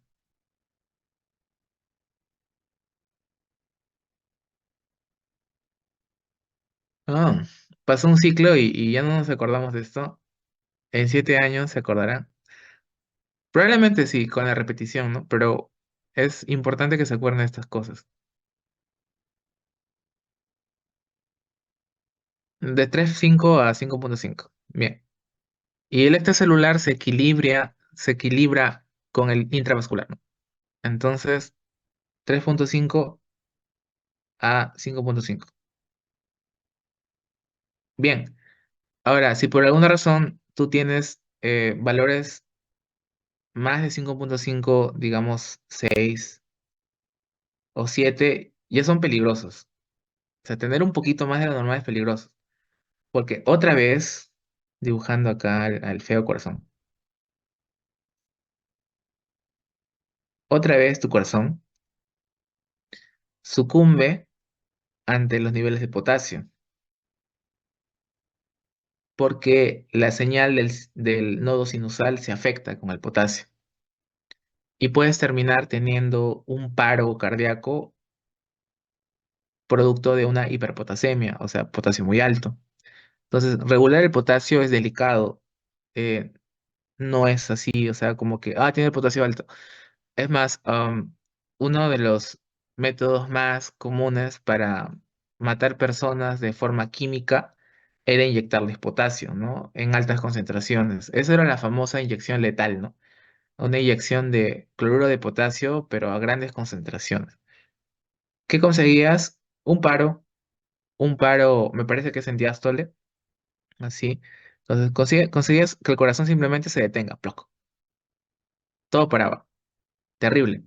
Y se moría, pues obviamente, ¿no? El paciente, o el preso en todo caso. Ahora, cuando pasa esto en una persona por alguna razón médica, porque te puede pasar, por ejemplo, problemas renales, se te sube el potasio, ¿no? Insuficiencia renal, se te sube el potasio, u otras cosas que puedan aumentar el potasio, ¿no? Problemas de la glándula suprarrenal. De hecho, cuando hagan renal va a ser muy bonito, es muy, muy bonito. Y sepan que todo tiene que ver con el corazón. El corazón es como tienes que ver todos los sistemas para ver qué le pasa al corazón, porque el corazón es muy sensible y el cerebro también, pero sobre todo el corazón. Es el primero en afectarse con muchas cositas. Allá, justamente, o sea, el fenómeno es a través de la despolarización. O sea, las células se tienen que despolarizar. Y cuando hay grandes cantidades de potasio, al final el potasio interno se acumula, pero se activan unas bombas. De hecho, hay muchas bombas que no hemos comentado en el ciclo uno, ¿no?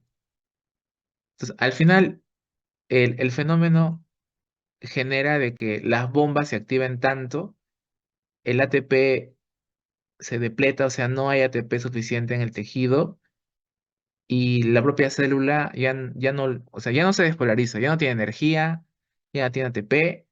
El potasio también es terrible porque empieza a generar un cambio en el gradiente. La cosa es que al final la célula se hiperpolariza, porque no solo es el potasio, ¿no? Es el potasio, el magnesio, el cloro, el calcio, todos acá se empiezan a bloquear. Al final la célula cardíaca se hiperpolariza y ya, ahí queda, ¿no? Queda paralizado. Como una parálisis, ¿no? Literal, como una parálisis muscular, algo así. Entonces ya, ahí paró el corazón. Entonces resulta de que en estos episodios agudos, o sea, ¿por qué hablamos de todo esto? Porque la insulina también se usa para hacer que el potasio baje. Es una medida rápida, o sea, tu insulina haces que el potasio ingrese. Si es que está muy alto afuera, tú permitas que ingrese más potasio a las células y lo bajas del torrente sanguíneo. Caso de que al final el corazón al menos no recibe una carga de potasio tan grande de afuera, ¿no?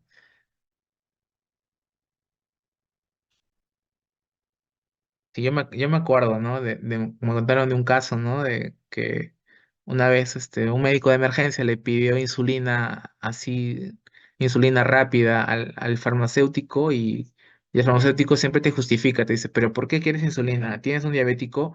No, o sea, tengo un trastorno hidroelectrolítico, necesito insulina. Y entonces como que no se entendía por qué y a veces farmacia es muy restrictivo cuando no hay justificativa de liberar un producto, ¿no?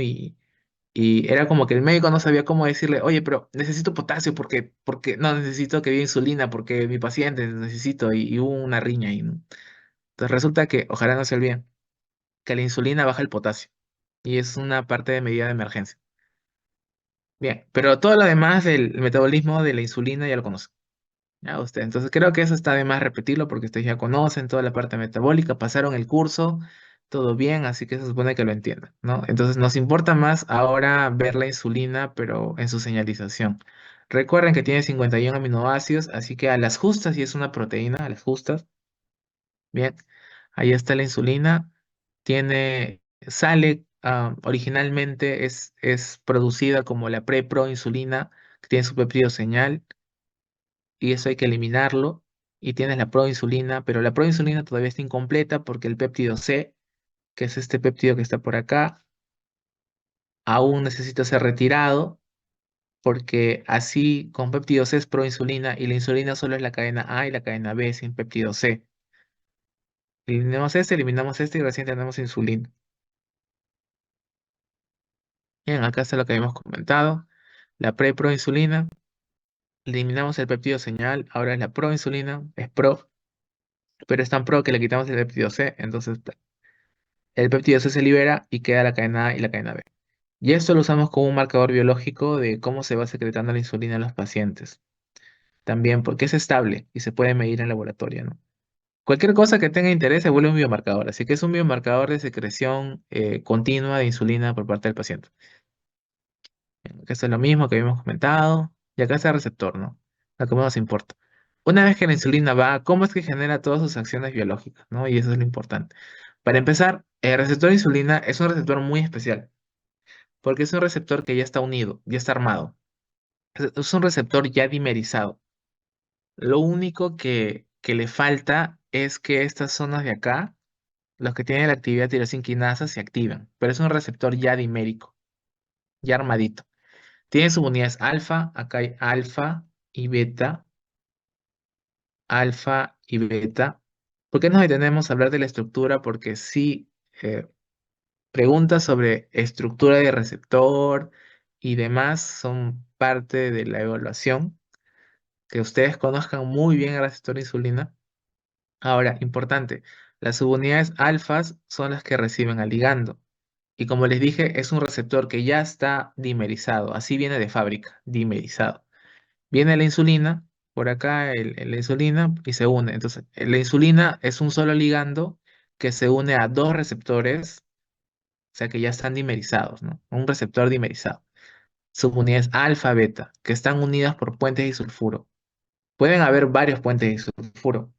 Hay puentes de sulfuro entre las subunidades alfa y beta y entre las subunidades alfa y alfa, ¿no? En la parte de arriba. Bien, ahora, la parte catalítica se encuentra en la subunidad beta citosólica, ¿no? Porque hay una parte de la subunidad beta que está entre la membrana y también extracelular. Ok, entonces, conozcan el receptor de insulina. Ah, vamos a... Bien, aquí un poquito más de los detalles estructurales. Se considera que estas son las zonas de unión a insulina, ¿no? Entre alfas y por acá también. O sea, se va pegando en todas estas secciones. Internamente tenemos zonas ricas en cisteínas que están por acá. Las cisteínas se caracterizan por tener residuos, o sea, parte de su sección, de su estructura, tiene un grupo azufre, por lo tanto se forman los famosos puentes disulfuro que permiten la unión entre dos subunidades alfa. Entonces acá tenemos dos enlaces disulfuro entre subunidades alfa y por acá tenemos unión de puentes disulfuros entre subunidades alfa y beta. Bien, ok. Ahora, en la parte más citosólica está el dominio catalítico, ¿no? Y por acá tiene la actividad tirosinquinasa, ¿no? Ahora, hay muchas cosas internas, sí, pues, ¿no? Hay algunos aminoácidos que son de unión al ATP porque se necesita energía. Por acá, lugares de activación, ¿no? Y demás. Entonces, no se olviden de la estructura de la insulina. Bien, entonces viene la insulina, acá está el receptor de fábrica dimerizado, esperando una insulina, viene la insulina y se une, ¿no? Una sola insulina a los dos receptores. Una vez que ya se une, permite el siguiente paso, ¿no? Como ya está dimerizado, solo le queda la transautofosforilación, ¿no? Transautofosforilación, en ambos sentidos, ¿no? Entonces se transautofosforilan y ya está activo el receptor. Ahora la pregunta es, ¿qué sucede corriente abajo? Aquí vemos un poco de la señalización que puede tener el receptor de insulina. Ya se transautofosforiló y vemos que acá hay una proteína con dominio PTB, ¿no? ¿Se acuerdan que era la proteínas con dominio PTB?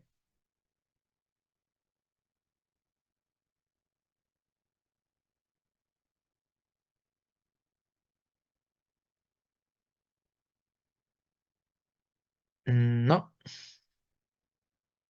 Bueno, o sea, cualquier proteína adaptadora o acopladora puede tener un dominio PTB, pero como dice Jeremy, son dominios, o sea, secciones de esa proteína que tienen alta afinidad por aminoácidos fosforilados, ¿no? En este caso, tirosinas fosforiladas. Bien, entonces, esta proteína que tiene dominio PTB es una proteína ¿de qué tipo les parece? Miren, esta proteína de moradito, que se le conoce como sustrato receptor de insulina tipo 1, ¿no? Ese es su nombre, pero ¿qué les parece que es? Es una proteína que permite la unión de acoplamiento. Ajá, sería más una proteína de acoplamiento, porque permite que varias señales más, o sea, como tener varias entradas, ¿no? Como una extensión de la señal, ¿no? Porque el adaptador solo permitía a una proteína, ¿no? En cambio, esta permite que varias proteínas puedan ahí adosarse para la señalización. En este caso, por aquí tenemos la unión con un GRB2, y este GRB2 es un adaptador para que SOS pueda activarse y RAS. Entonces, la insulina puede activar una vía, la vía de las RAS-MAP quinasas.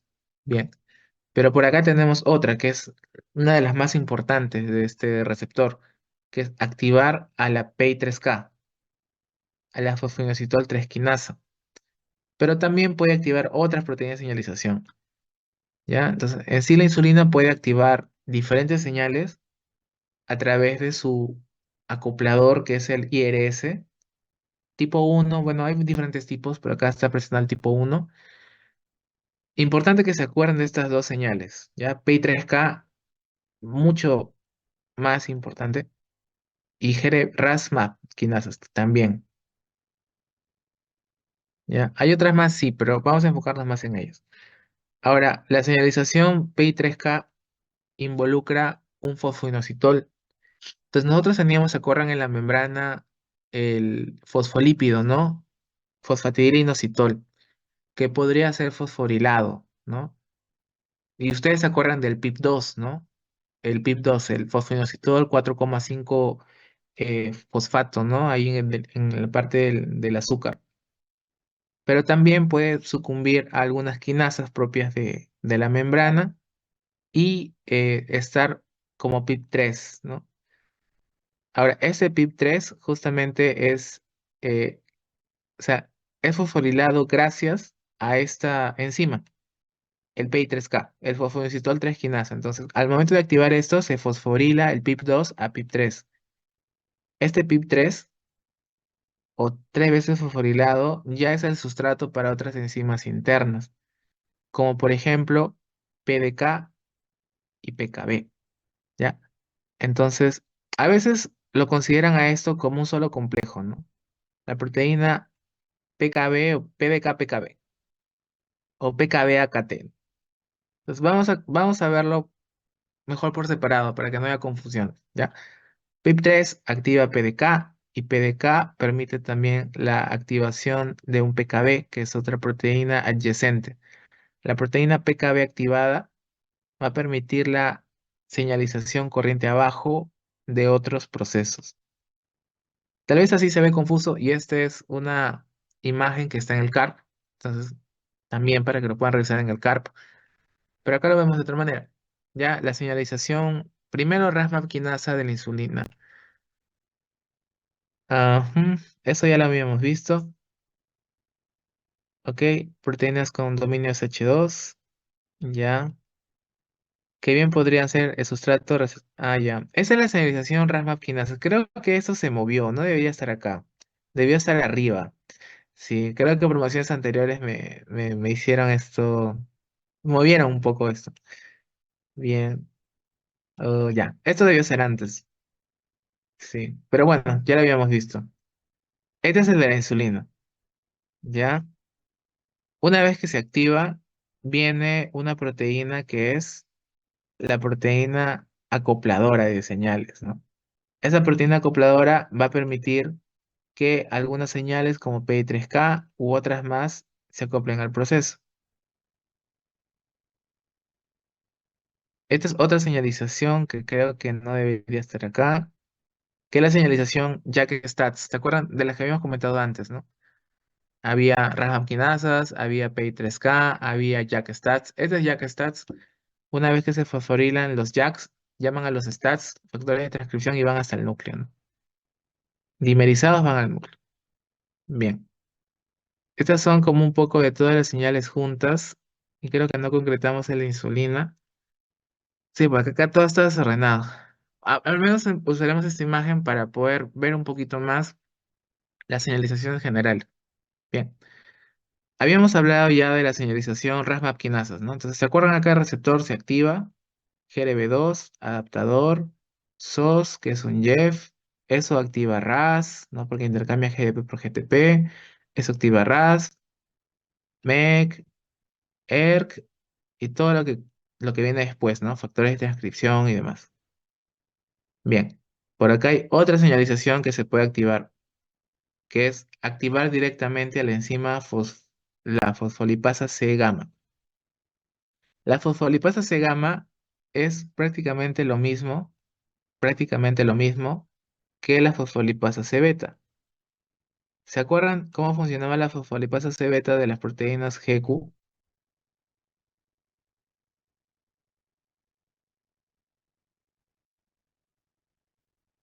Cortaba el enlace fosfoéster y dividía el fosfatidilinositol 4,5 fosfato a el DAF y al inositol 3 fosfato. Ajá, entonces ustedes pueden ver a la señalización fosfolipasa C gamma como si fuera un GQ o como si fuera una fosfolipasa C beta. Es muy similar. Van al fosfolípido de membrana, lo cortan, liberan el diacilglicerol y el IP3. Ya saben que el DAG activa su PK, ¿no? Su PKC. Y el IP3 va a su receptor de IP3 y permite la liberación de calcio y aumenta el calcio. Esto puede activar a unas enzimas llamadas calmodulinas y esas calmodulinas pueden activar a otras proteínas corriente abajo. Ya, entonces ya tenemos dos cubiertos.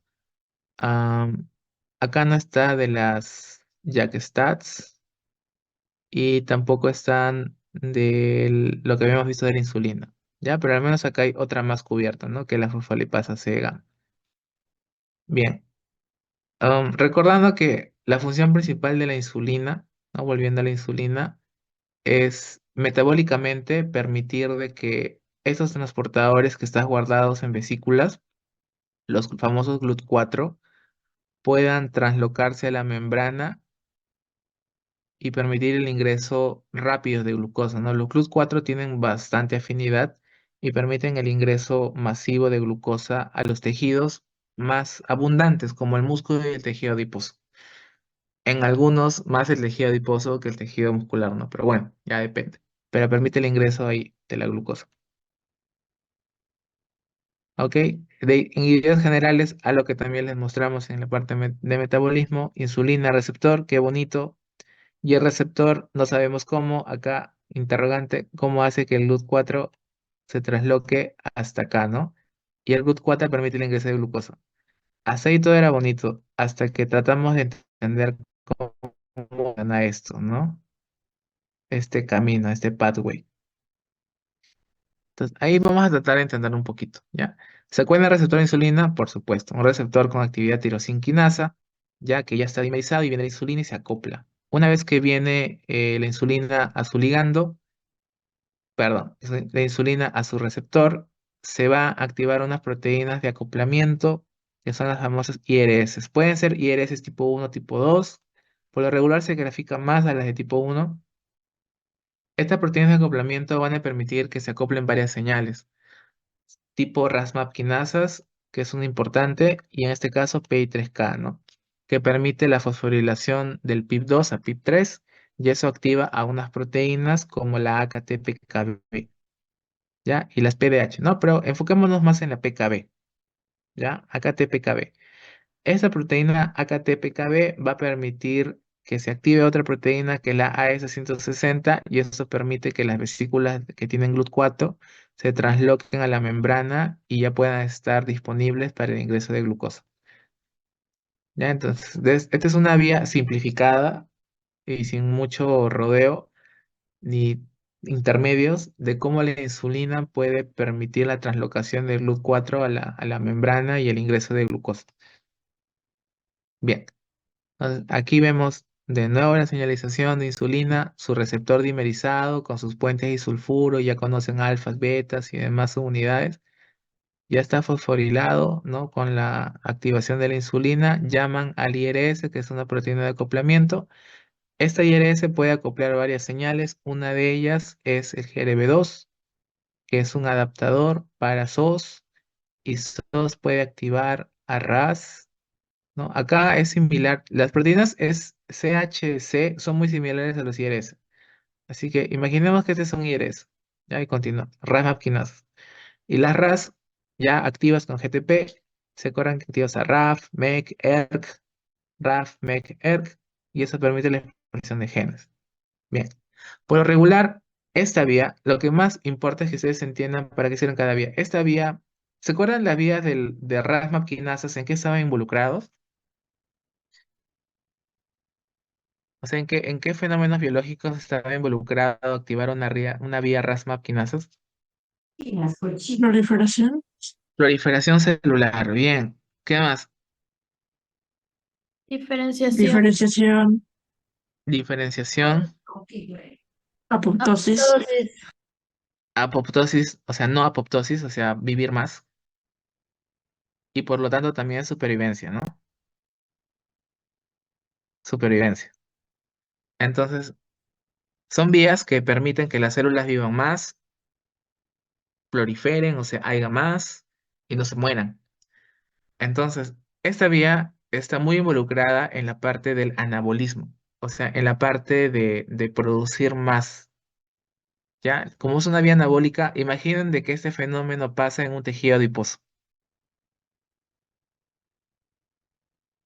O sea, imaginen que esta vía, o sea, va la insulina porque obviamente el tejido adiposo tiene un receptor de insulina. Viene la insulina y activa este receptor de insulina en el tejido adiposo y el tejido adiposo hace la vía de RAS quinasas. ¿Qué creen que pasaría con este tejido adiposo? Más grasita, por supuesto. Aumenta. Aumentan. Entonces, en vez de ser una, ahora van a ser dos, y después van a ser tres, y tú vas a crecer a los costados, ¿no? Bien, y aparte va a permitir que estas células no mueran, o sea, sean resistentes y no se mueran, sobrevivan más, y se diferencien como debe ser, en un tejido adiposo. Y así la engordación. O sea, si yo libero más insulina, voy a tener directamente proporcional este fenómeno. Si libero menos insulina, pues si no está presente este estímulo, las células adiposas hasta podrían morir.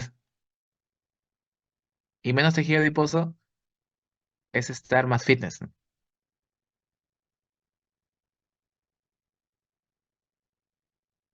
Sí, los diabéticos delgados son los diabéticos tipo 1 se consideran tipo 1, aunque creo que esa nomenclatura ya la van a cambiar, son los que no producen insulina. O sea, su páncreas está tan dañado que no producen insulina. Entonces, si no hay insulina, empiezan a bajar mucho de peso, ¿no? Son bien flaquitos. En cambio, los diabéticos, eso es, qué bueno, Lenin, que comentas eso, porque en esta clase también es importante que ustedes entiendan un poco la diferencia del diabético todavía clasificado en tipo 1 y tipo 2.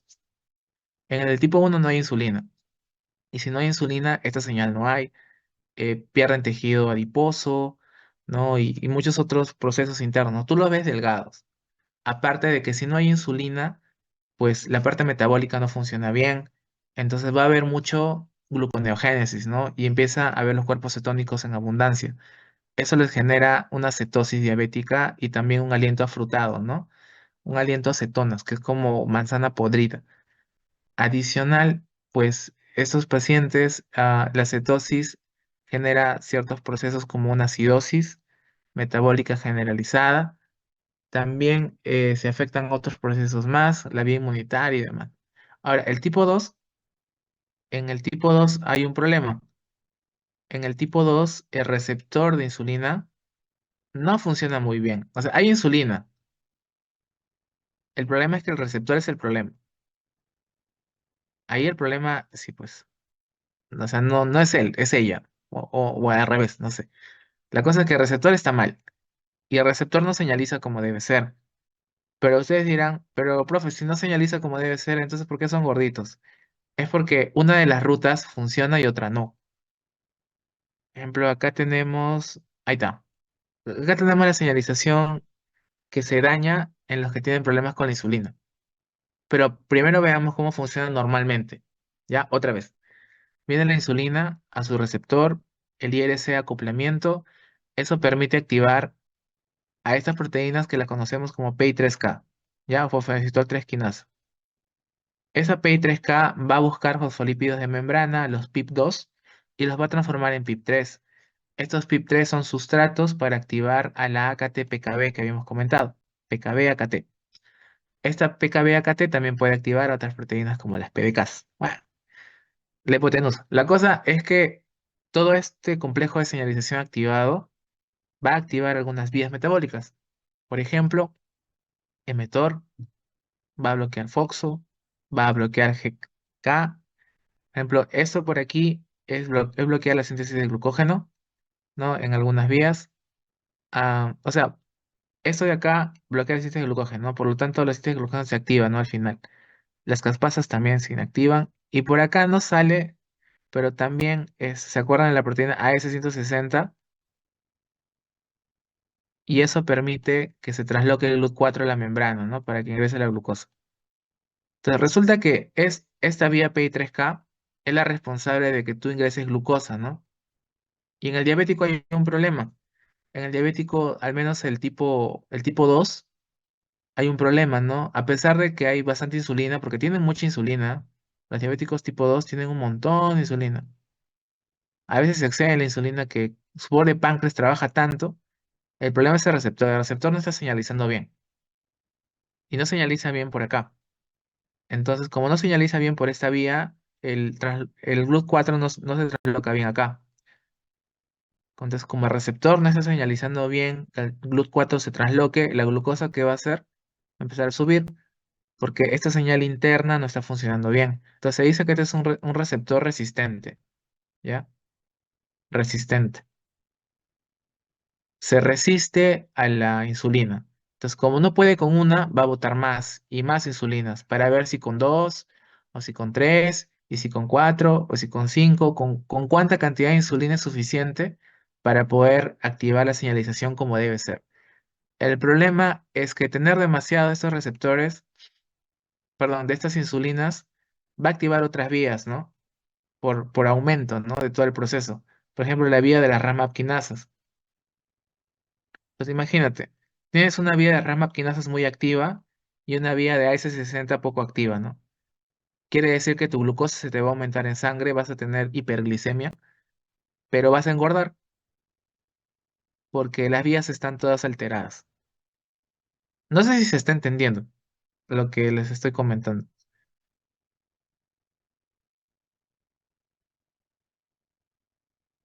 Doctor, una consulta. Una vía es la de la maquinasa y la otra es ¿cuál es? La del PI3K, P13. Ah, ya. Y eso tiene que ver con la A160. sí. La Ah, ya, ya. PI3K tiene que ver con la S160 que transloca el GLUT4. ¿Mm? Ahora, la PI3K también hace otras cosas, ¿no? Por ejemplo, permite también que se puede sintetizar proteínas, pero eso también se altera. Por eso los diabéticos tipo 2 tienen más grasa que músculo, ¿no? Se altera, ¿no? Por acá también, por ejemplo, esta proteína FOXO se altera. O sea, AKT ya no bloquea bien a FOXO. Si no bloqueas a FOXO, FOXO va a hacer que aumente la lipogénesis, ¿no? Es como que esto va a estar más activo. Y también, o sea, no permitir que las caspasas se activen, ¿no? Entonces, AKT bloquea las caspasas 9, ¿no? Entonces, la apoptosis puede estar también un poquito activa, ¿no? Pero más que nada, miremoslo así, ¿no? El diabético tipo 2 es gordo y tiene hiperglicemia y tiene mucha insulina. Entonces, ahí el problema es su receptor, no es la insulina. En cambio, en el diabético tipo 1, el problema es la insulina porque no hay. Su receptor puede estar bien. Aquí es justamente el otro que comentábamos, ¿no? La insulina activa el IRS activa al IP3, no, PI3K, que diga PI3K, oficina de tres quinasas, este es PI3K. Esto va a hacer que el PIP2 se transforme en PIP3. Esto va a activar a AKT-PKB y las PDKs, ¿no? Acá está, AKT activo. Eso va a activar a la proteína AS160. Acá hay otros fenómenos adicionales, pero al final AS160 trasloca el GLUT4 a la membrana y recién la glucosa puede ingresar. Bien. Ahora, P3K también puede activar otras vías, ¿no? Por acá tenemos las vías del fosfolipasa C gamma, ¿no? También se puede activar. También puede tener contribución a eso, ¿no? Pero la vía más importante para traslocar el GUT4 es AS160, ¿no? Por esta vía de acá. Bien. Ahora, si tienes un receptor resistente, significa que con una insulina que botas, que es lo normal, todas las personas botan como una insulina por cada comida que consumen. Eso debería ser suficiente para traslocar el GLUT4 y que la glucosa baje en sangre. Pero si tienes un receptor resistente, ¿qué va a pasar? Va a haber una insulina y no se va a traslocar el GLUT4. Vas a tener que botar otra insulina. Entonces ahora va a haber dos insulinas. Y tal vez todavía como que no quiere. Tres insulinas. Cuatro insulinas, tal vez cinco. Tal vez botas 5 veces más insulinas de lo normal que una persona normal. Y recién con eso consigues que el GLUT4 vaya hasta la membrana y baje la glucosa. Al final, ¿cuál va a ser el resultado? Vas a activar otras vías, ¿no? RAS-MAP quinasas. Dijimos que las vías de RAS-MAP quinasas son las vías del engorde, ¿no? Porque son las vías de proliferación celular y demás, ¿no? Entonces vas a tener una vía muy activa y otra vía poco activa. Acá se te sube la glucosa, ¿no? Porque no está muy activa y por acá engordas más, ¿no? Diabético tipo 2, ¿no? Un poquito más entendido, tal vez.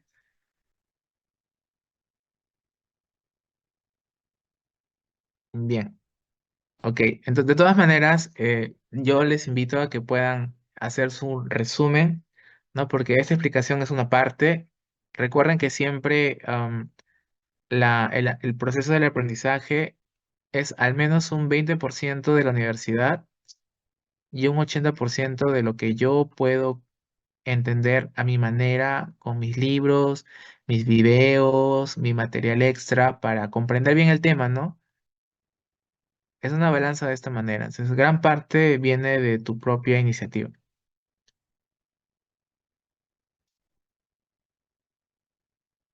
Fue el énfasis. O pueden recurrir a estas academias, ¿no? Y la verdad, yo sí recomiendo las academias que hay acá en Perú, son muy buenas, o algunas del extranjero, como por ejemplo está Lecturio, hay otras más como KenHub y otras que están ahí saliendo, pero Lecturio es una muy, muy reconocida, ¿no? Para exámenes bueno, no en AM, ¿no? Sino internacionales, tipo los STEPS, que son considerados los exámenes más complejos a nivel mundial, ¿no?